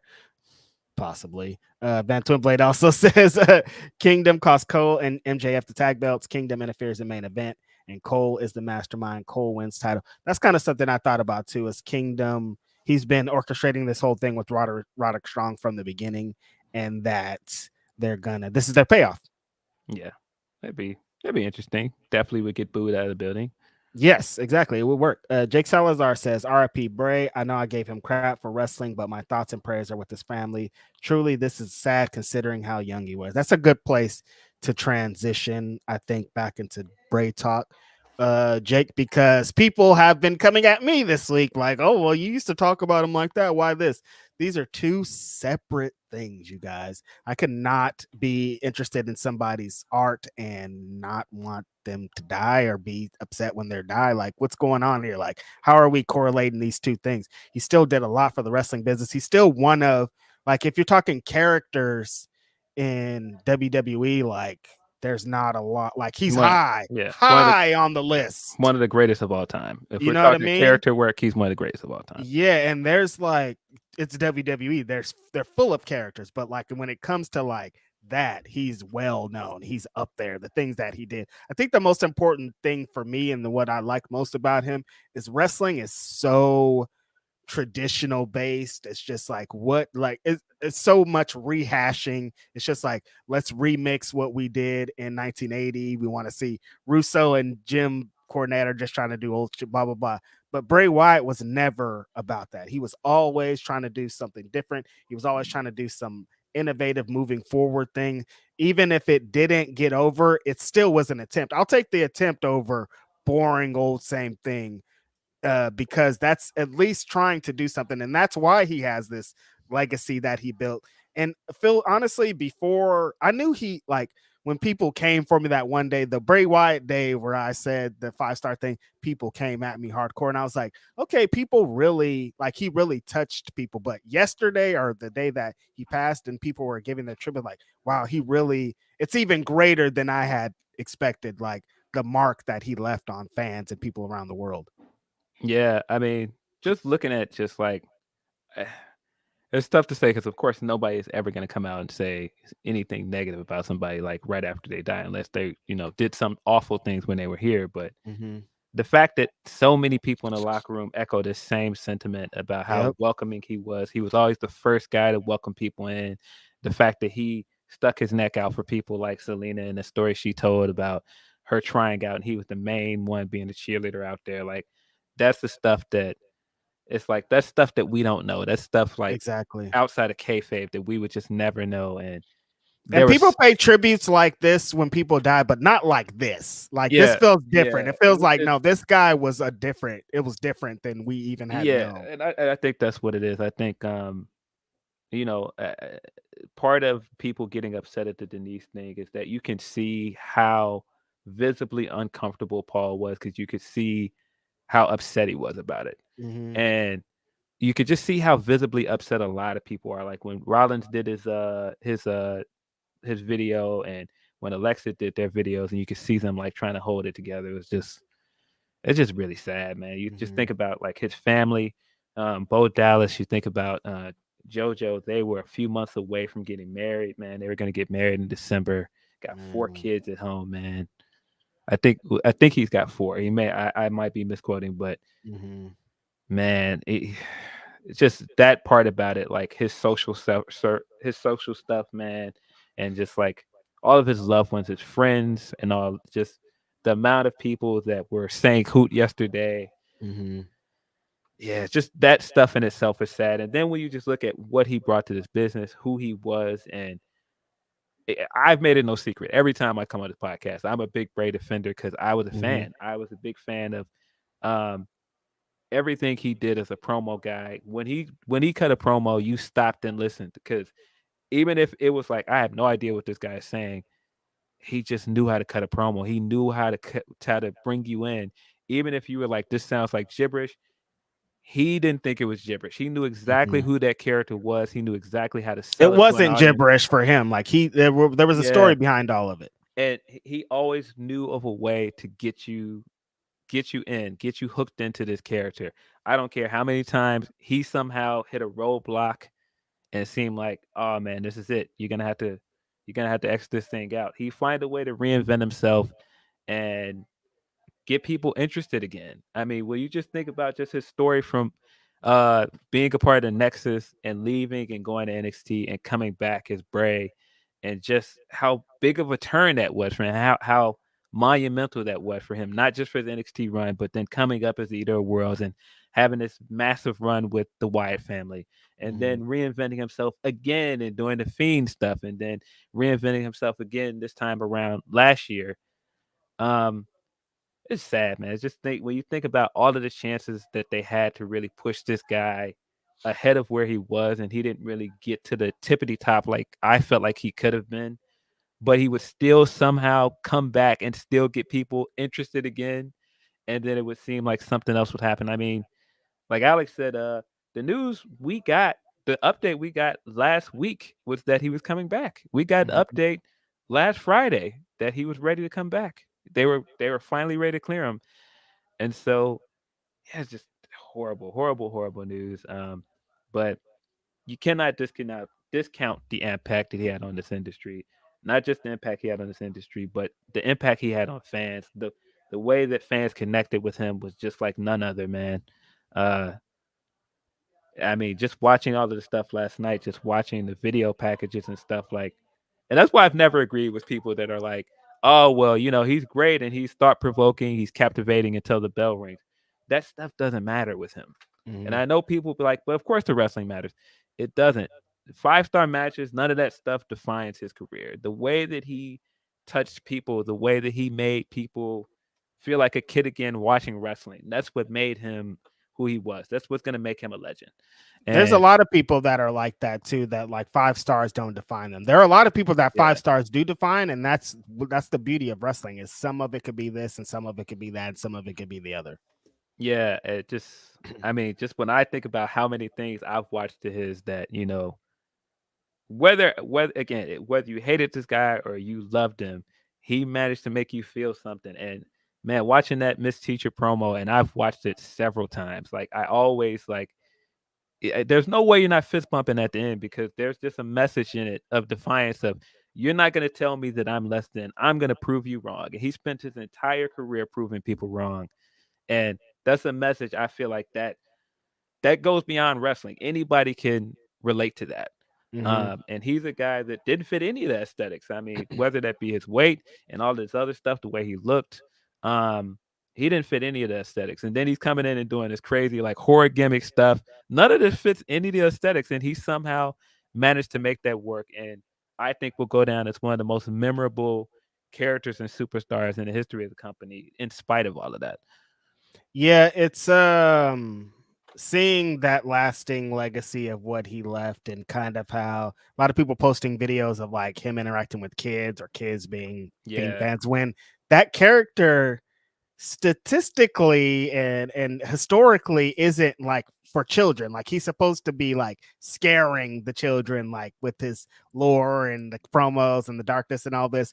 But to see that they all connected through that regardless, just because of how captivating of a character and a promo he was. And it was like, just like you're saying, like if you see this guy doing a promo, you're not gonna turn away. Like that's when WWE was bad, he still would come out and do a promo and be like, all right, well, there's at least that. You know what I mean? Listen, there was a time period where the Firefly Funhouse stuff was the best stuff on Raw by far. Exactly. Right. And, I mean, when you just think of how absurd that is, that this guy came back to wrestling after all this time off, and he was like, you know what, puppets.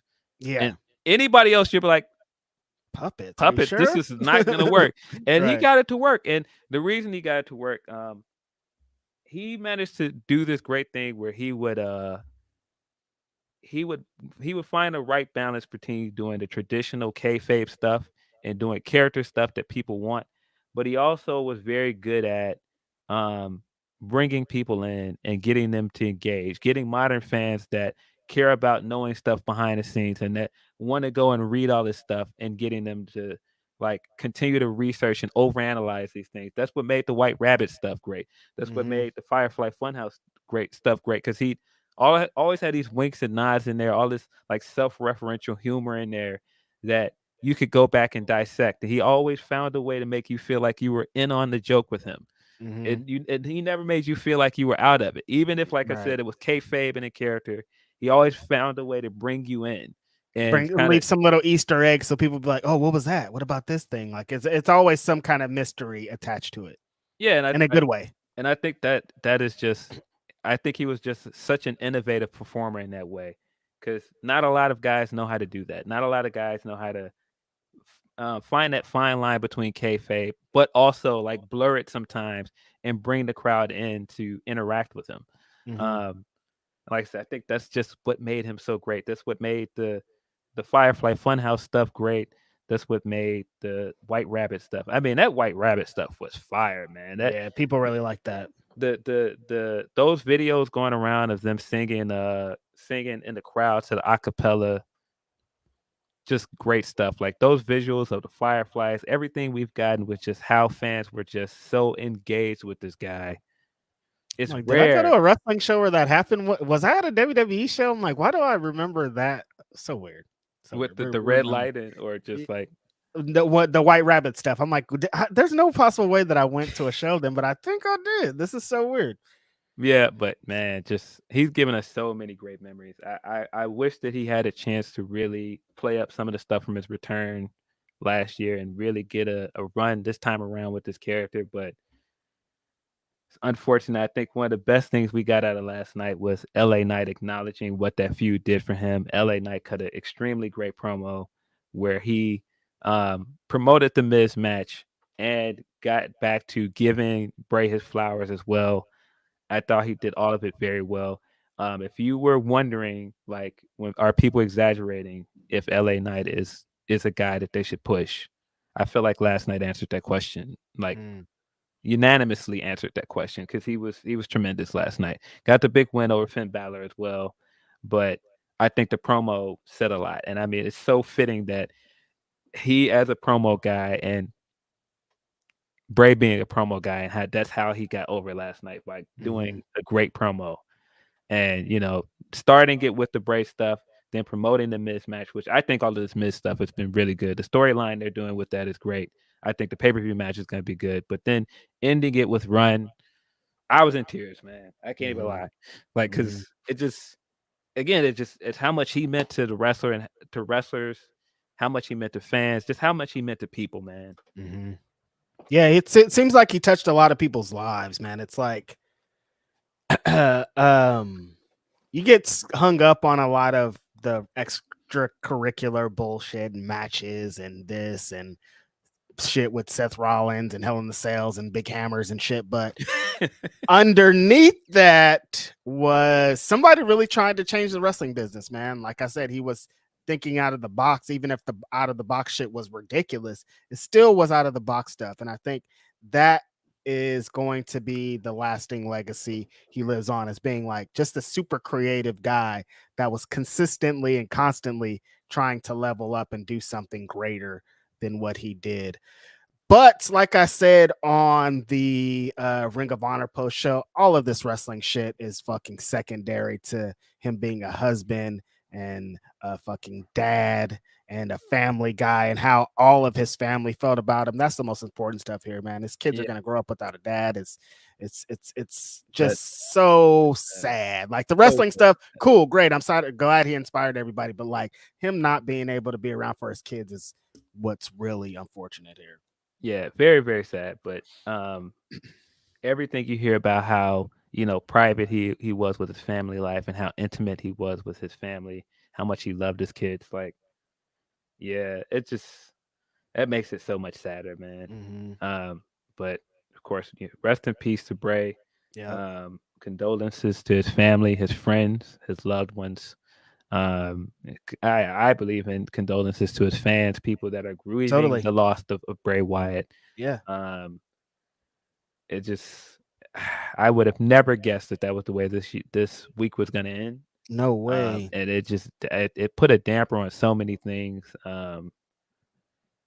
It's just, we were gonna come on this episode and celebrate Starrcast the whole time, pretty much. Like, you know what I mean? Like, I was about to run my victory lap for at minimum 2 hours, but there's bigger things in the world than. I mean, honestly, it put a damper on a lot of wrestling talk for me this week. It put a damper on being excited for All In this weekend or anything. It's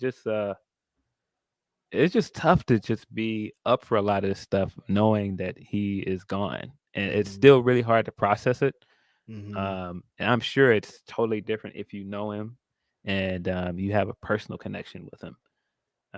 But it's like that. I felt that a few times when I was watching Over the Edge when Owen Hart died, and I remember driving in the car with my mom, and she's just like, I was just like so sad. And she's just like, it'll be okay. Like, just trying to like guide me through it. And just thinking like, maybe I don't like watching this wrestling shit anymore. Like I had like that time. And then like after Brian Pillman died, there's a couple times where they did like these Raw tributes, kind of like they did last night, where I was like, I don't know, man, this is fucking heavy. I don't know if I want to come back. So people, if you feel like that, like it's okay to take. I felt like that many times throughout my life, because you get an attachment to these people. We watch these people every single week, Phil, like 52 times a year, sometimes 10 years in a row. We see these people on TV.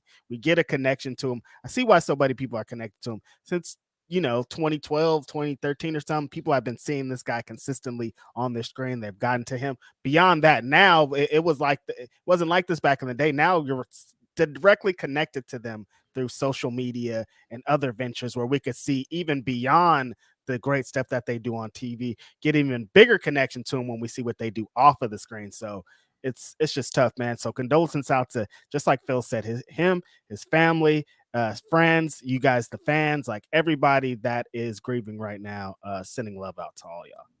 Yeah, but like, yeah, it's okay, man. I think if anything I've learned from this and just everything, just appreciate these guys when they're here. Just appreciate their greatness. Be a fan of anybody with your whole heart. If you like somebody, never be ashamed of your fandom, man. Exactly. It's just like this, because don't let my tweets get to you. I might bury some. I'm going to continue. Yeah, that's the game. But that appreciate these people for who they are and what they bring to the industry, man. And we shouldn't be always giving people their flowers when they're gone. Give people their flowers when they're here. And I think a lot of people loved Bray, and a lot of people said great things about Bray, but sometimes you did see a lot of mean things about him. And I just think sometimes the conversations about what he brought to the industry could have been a little bit better. And that's not to say everything he did was good. Everything he did was not good. Everything he did was not perfect. But I think for the most part, he really connected with people. All of the moments that they showed last night, him winning a championship for the first time at Elimination Chamber. I remember staying up that night watching Elimination Chamber, and I just knew Cena was going to retain. And so Bray winning the way Bray won, it was just like a great moment for him. And then he cut that incredible promo the week afterwards. Man, really gonna miss Bray Wyatt, man. Yeah. Rest in peace to the guy, man. Thought he was gonna come back. Rest in peace, Bray Wyatt. Rest in peace to the hardcore legend Terry Funk. It's been a tough week for professional wrestling here. Let's get into a few more super chats. Amir El Karani says, will you be eating a proper British breakfast tomorrow for All In? Beans, eggs, sausage, bangers, and mash, bro? Do you have any of those ingredients in your house right now, Phil? Because I do not. I do not have any of those things. I don't even know where I could go out to like a place to get those things here in Oakland. I could maybe find a British spot somewhere here. But no, I'm going to be eating some chicken probably. In the morning?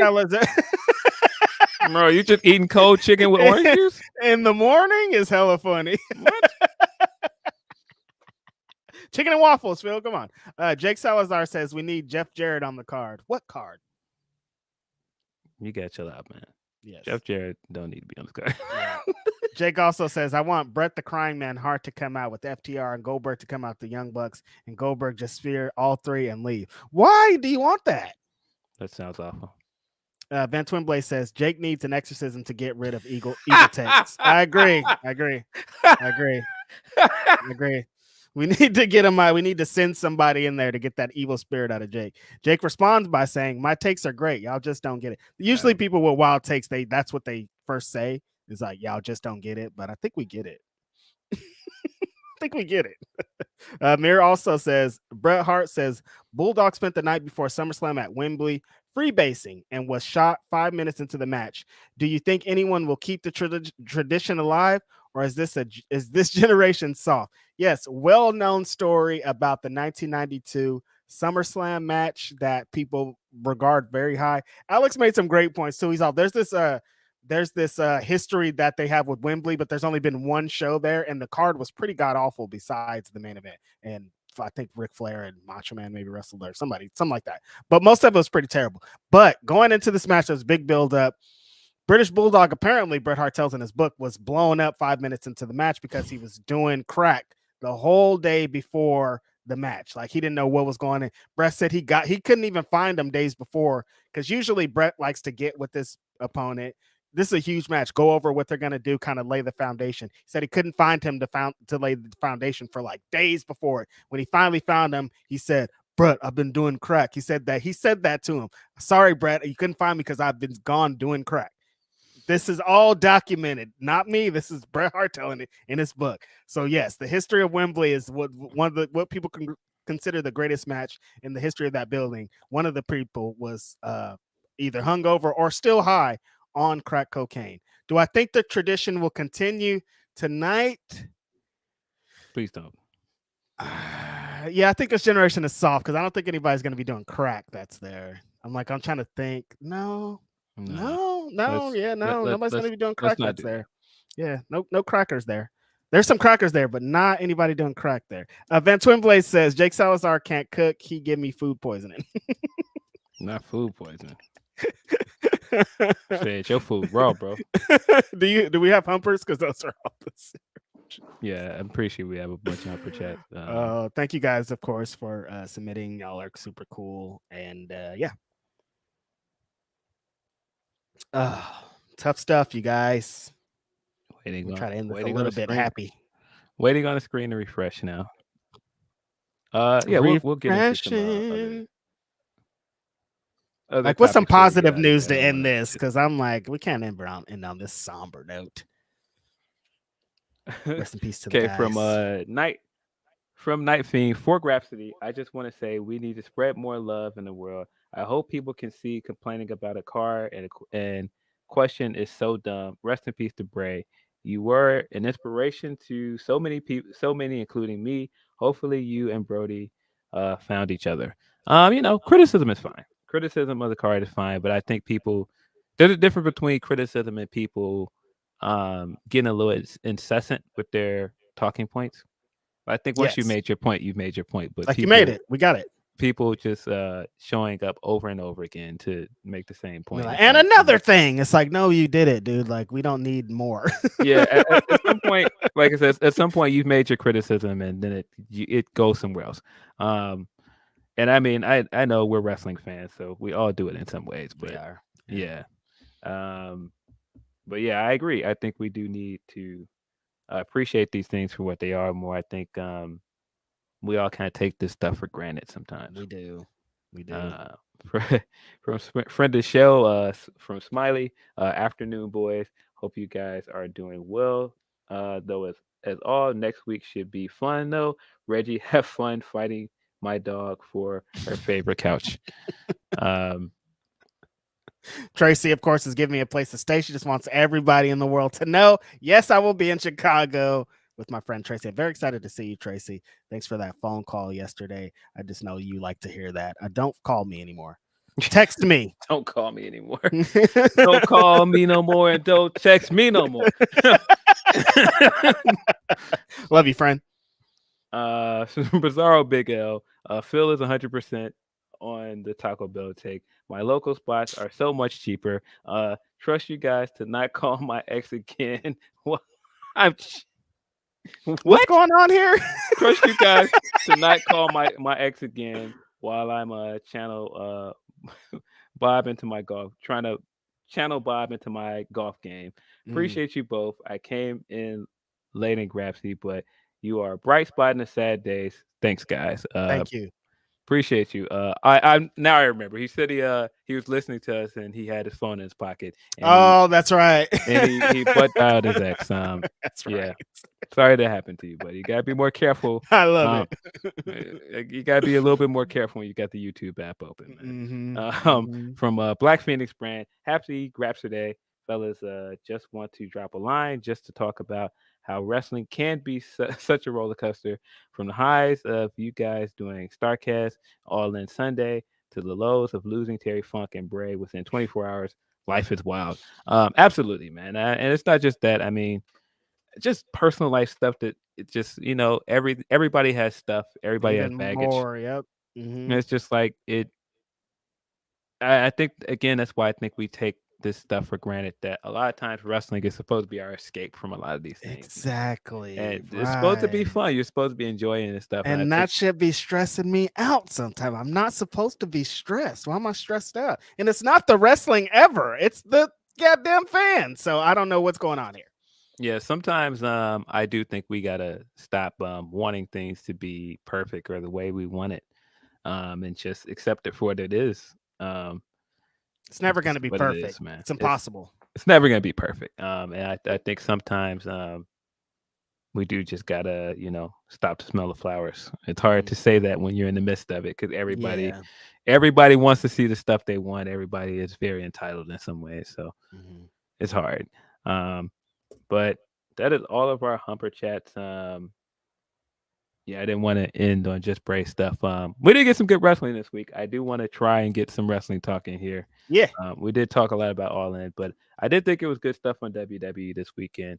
This week. Sorry, this weekend. I'm already out of the week. I'm ready. You're gone. I'm ready for it to be over. I want the week to be over. I feel you. Kill it dead. Is it Monday yet? Kill it dead. Hit it with a shovel, man. Let's get it out of here. Yeah. But yeah, we did get some cool stuff this week. Namely, I thought the Gable and Gunther match from Monday was excellent. Gable is one of those guys that I always say the guy is extremely underrated. Every time they give him a chance to do something, he runs with it. And this stuff he's been doing with Gunther has been really good. The match is this stuff gonna lead to something for Gable, you think? I think it's leading. It's definitely gonna lead to a rematch, because the big thing to come out of this is Gable won this match, right? Via count out, of course, but he still won this match, and so he's the first guy to hand Gunther a loss in a very long time. Yeah, I was gonna say people don't beat Gunther even in count outs, like never. Yeah, and the match itself was very, very good. Gunther is Gunther. Gunther's gonna put on a good match, but Gable's also Gable. Great worker, great technical wrestler. I cannot wait to see these guys get in a ring again and have a longer match, and get some of the drama in it, to get some of the character stuff in there with Gable.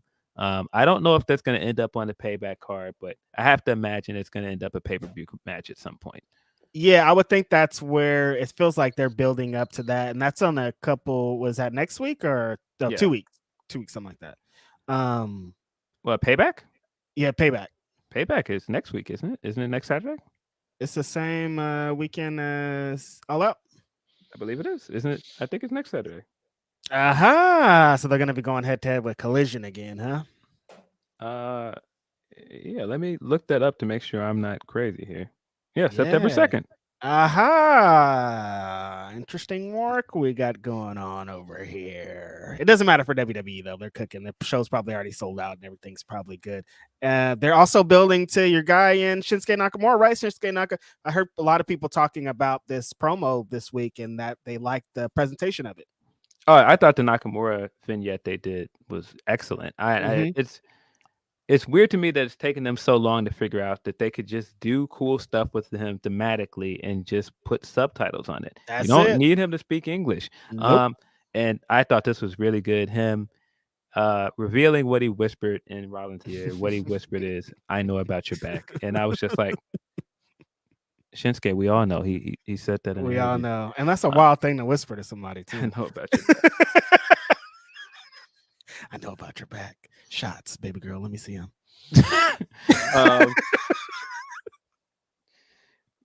Yeah, no, that is a wild thing to whisper to another man. But yeah, about your back. What?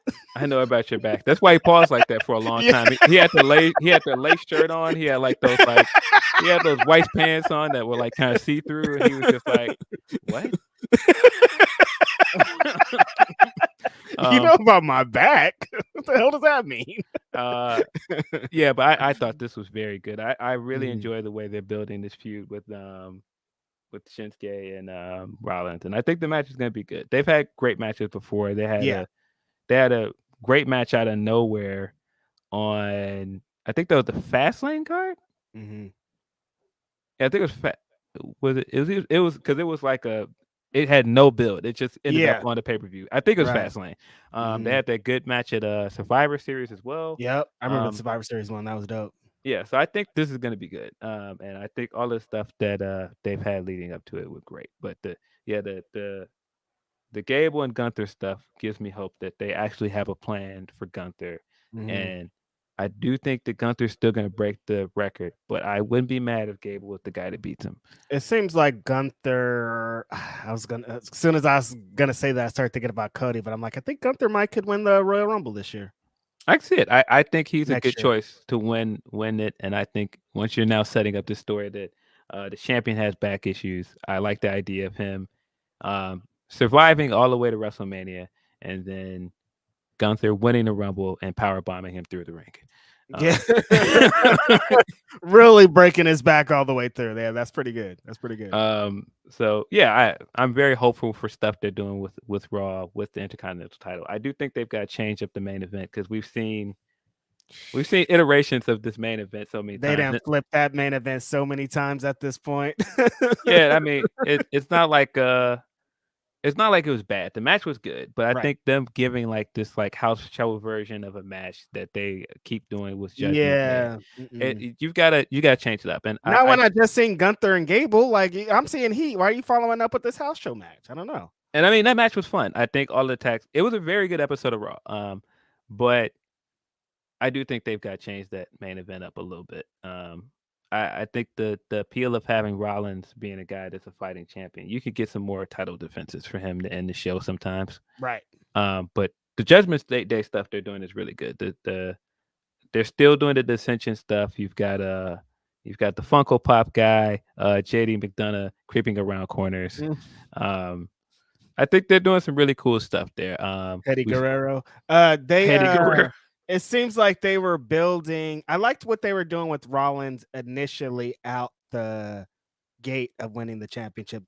He hasn't been doing the super defenses like he was. I understand why not, but I think they should get back on that train just because it was really bringing the prestige to that championship, especially when the guy over here is still not going to defend it and not even thinking about it. No, he's not defending no belt. No, he's not about to be on TV for a minute too. So. Yeah, but yeah, I thought this was great. I thought they're building a Saudi show too pretty soon, huh? Yeah, Yeah, I think They so. always have one in October, I think. Yeah. But yeah, I thought it was a very solid episode of Raw. Then we got a good episode of SmackDown. If you wanted to watch it with all the tribute stuff, I thought all the tribute stuff was good. We did make fun of the hardcore tag match. I thought the tag match itself was good, but it was not a hardcore match. It was still a good match. It was cool to see Street Profits get the win and the cool stuff to come out of it, but was not a hardcore match. I probably wouldn't put that tag on it, but Texas Tornado, he's from Texas. Terry Funk, that probably would have worked. Yeah, but I get it. Wasn't there just like one table or something? Yeah, it ended with a table spot. There was some other stuff in there, but it was not a hardcore match. Not it. Yeah, I think everything we got on SmackDown was cool. The tribute, Reverend Cody Rhodes coming out there and cutting the sermon on Terry Funk was great. Cody is not wrestling at this pay-per-view, which is kind of strange. He has What is this? He's got an interview segment with Grayson Waller. Why? I don't know what to make of that.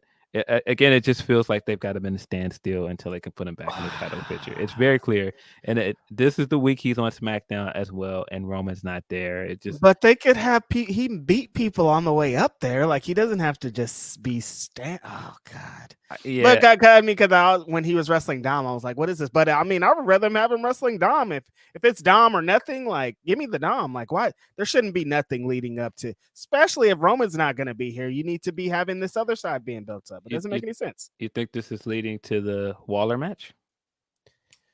For Waller's case, I hope so. You know how big of a Waller fan I am, so get your brother in there. He'd be at home doing a don't. I won't be at home doing nothing. Don't. You be hitting Harlem Shake to his theme song? No, it sounds too close to what Carmella's song used to be. Too close to fucking a ripoff of Iggy Azalea's song. So I do not be jamming to that shit. Fucking fancy. No, I'm out of here, dude. No, I like the Waller theme song. I like Waller. No, he's good though. I like him a lot. Like I could see he's on his way. I've said many times on this podcast that he's gonna be the one. And if Cody's gonna be a feud with them, I'm all in. I think that's pretty good for him. Yeah. WWE had a good week of television. Like I said, Raw was good, SmackDown was good, NXT Heat Wave was solid. Got some more stuff with Trick and Mello. Sure seems like this guy might turn on Mello now. I did not think that before, but based on Heat Wave, I'm like, yeah, it seems like they're leading to a match between them. Because we got the stuff from the Dragunov match, which now led us to Dragunov versus Trick, which is a solid match. The whole time I was like, this feels like NXT again. Like the crowd was into it. The crowd was like getting the specialized chance. Whoop That Trick is still very much over with that crowd. But then they also had like that like gospel chant where they were like, Trick gonna beat your ass. Trick gonna beat your ass. It was great.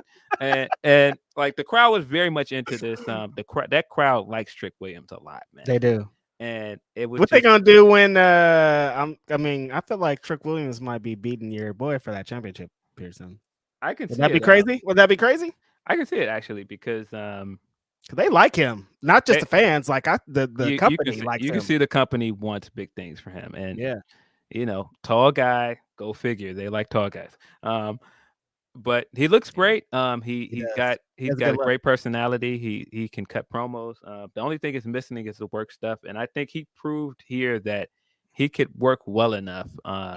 If they want to push him, he's still got some ways to go. He's still a little rough around the edges, but he can work, man. I think that the spots where he needed to look effective looked good. His comeback spots looked good.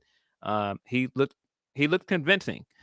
He's a big guy. He doesn't need to do much. Like if he gets a couple of extra things, he'll be good. Like you don't need to be doing fucking spot food. You just need to be doing that big guy stuff and looking great while doing it. And I think he has that. I think they're pretty in on him. Like I could see when they had started teasing the breakup, I was initially like, I don't know, because I thought that if they went to the main card or the main roster, that being together would probably benefit Mello more than it would Trick. But now seeing them broken up, I'm like, oh, Trick seems like Trick's on his way, so they might have made the right choice. Yeah, I think if Mello is a baby face, he doesn't need a heater anymore. So it made sense to split him. It made sense to put Trick out on his own. But yeah, the story stuff we're doing here is very interesting. Because Trick did hold his own in this match, but he did lose, of course, to Dragunov. Right. And we got a segment afterwards where Mello was preparing for his match, and he acknowledged that Trick did well. But then Trick was like, "This is your first match going out there without me," and he was like, "Good luck." And he said, "Yeah, I need this win because there's kind of an asterisk on the Dragunov match because of the way that ended with you out there." And he immediately said, "Oh, you blaming me?" Mm. Can see the cracks developing there because you could also see that he felt very much like, he being Mello, he felt very much like, I need to go out here and prove myself to show that I'm not a guy that needs anybody else to win. I don't need any other things happening. I don't need outside shenanigans to help me win, which plays into the finish of the match later.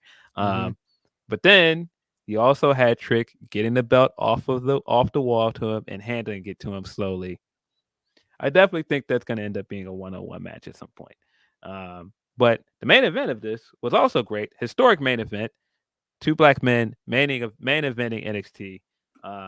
Wesley is very deserving of this, on his way to trying to become a Triple Crown champion.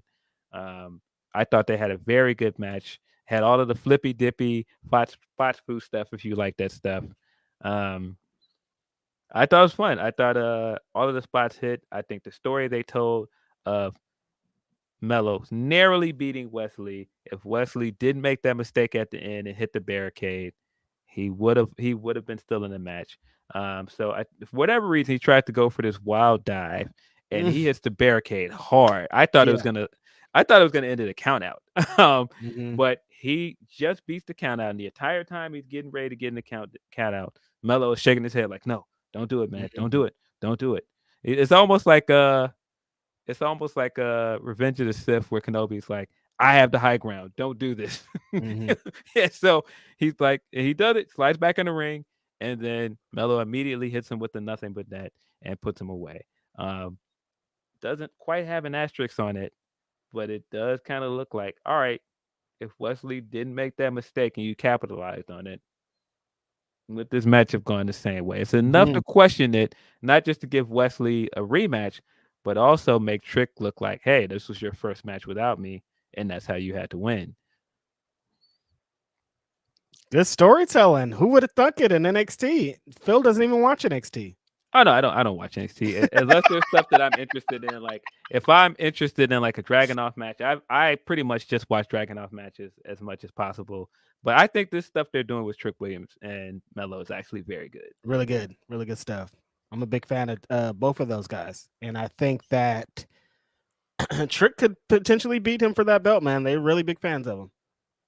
Yeah, I definitely could see it. I could see him. Boy, they very much like their Diesel Shawn comparison. So I could very much see them doing this whole thing where Trick ends up proving himself and beating Mello, and then Mello goes off to the main roster. Speaking of that, I was so confused watching Collision, seeing Ricky Starks and Big Bill together. All this, I'm like, what happened to Big Bill and Brian Cage? Why are you guys now trying to make Big Bill as in to be Ricky Starks' heater? I didn't really.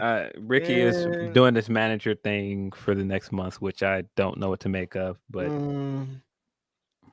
not a fan. We got a couple more super chats before we get out of here. Jake Salazar says, "I'm cooking like Russell Wilson." Definitely not. Amir says, "Brett, I'm fooked." Bulldog 5 minutes into Wembley main event. Yep. And then Ronald Hollick says, "Do you think Eddie Kingston wins the ROH Heavyweight Championships at Grand Slam, or will they hash this out till Final Battle for Ring of Honor?" I have a controversial take, you guys. Everybody thinks that Eddie Kingston is going to be the one to beat Claudio for the Ring of Honor Championship. Like I've seen a lot of people said, I don't think he's going to be. I think that Mark Briscoe is going to be the one to beat Claudio for that Ring of Honor Championship. It's just me. Really? I still think it's Eddie, and I do think they're going to stretch it out to Final Battle. Really? How long is Mark out? Do you know? Not for that long, I think. Yeah, not for that long. Like, I think he could be the one to get the title match at Final Battle and beat Claudio for the belt. Interesting. I don't think that they want Eddie Kingston's big win to be that championship. I just don't think so. I can see it. I just think the way they've built it from his loss against Claudio, he's made the point. Like the fact that he's in this match this weekend is only because he wants to fight Claudio. He don't care about nothing else. Right. So I do think he is going to get his rematch against Claudio at some point. It's just a matter of if he's going to win it. I kind of think he will. But man, speaking of, man, this guy Claudio has been cooking, man. Ooh-wee. This guy Claudio's been cooking. I'm trying to think of like when it's been a while. Like he's been like going crazy. Nah, Claudio is cooking, man. He's got the character stuff going. He's a tremendous heel. That promo, like I said, that he cut recently, incredible. He's cooking. Yeah, real happy that he's found his place in AEW because I think a lot of people were like, why don't you just stay? And if you don't stay, you better be going over there and killing it. Boy, he's killing it, man. It felt him and Samoa Joe feel the same. Like they were over there, and it was like people were like, they'll probably just stay in WWE forever, and then they don't, and then they're like, well, maybe they're washed, and then they come over here and you're like, nope, they're not washed at all. They're actually both very incredible pro wrestlers still. Both of these guys still have a lot to offer, man. Yeah, so it's been great to see. Both of these guys are also on the card this weekend. Athena too, she's on that same line of people. Like people really thought Athena was washed or something was going on. Something wasn't connecting, but it's connected. I was lying to yourselves about Athena. I'm saying. I could see in some ways Claudio and Joe because they're older, but nah, Athena still had a lot to offer. She had that injury and people kind of started talking a little crazy. But yeah, I was like, why are they talking about this? Like about this to Athena? And I'm like, that doesn't make sense. And then she came and showed them that it didn't make sense. So it all worked out. Yeah, but yeah, big card this weekend. Again, you can come and watch us after All In. Running down the show around this time, pretty much tomorrow, 24 hours. Yeah. So it's gonna be a fun day of wrestling. Hopefully, can't say that it is going to take away some of the dour feelings from this week. Yeah. But hopefully, it gives some people some reprieve from everything that was going on. Hopefully, it gives people a few hours to forget some of the stuff that was going on this week, and possibly stuff that's going on in your personal life if that's also a thing. Yep.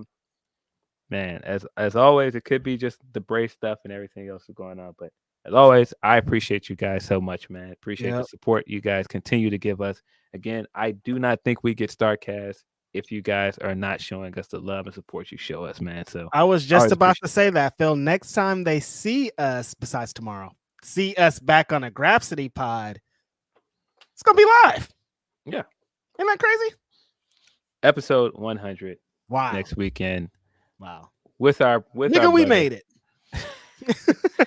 with our guy Will Washington. Yeah. Hard to compartmentalize that it's crazy happening next week, but super excited. And now our 100th, like imagine if we said in our first episode, like, all right, we're gonna get to 100 and we're gonna be at Starrcast, but by the time we get at Starrcast, Will's gonna work for AEW. Like we were like, what? Wouldn't have predicted any of this stuff. It's crazy. Wouldn't have predicted any of that. But like I said, I appreciate the support constantly. And I mean, the fact that people have continued to support this podcast with just the two of us, very much appreciate that because we didn't know know what this was gonna be. Phil and I were like, maybe I don't know, man. I don't know what's gonna happen after this.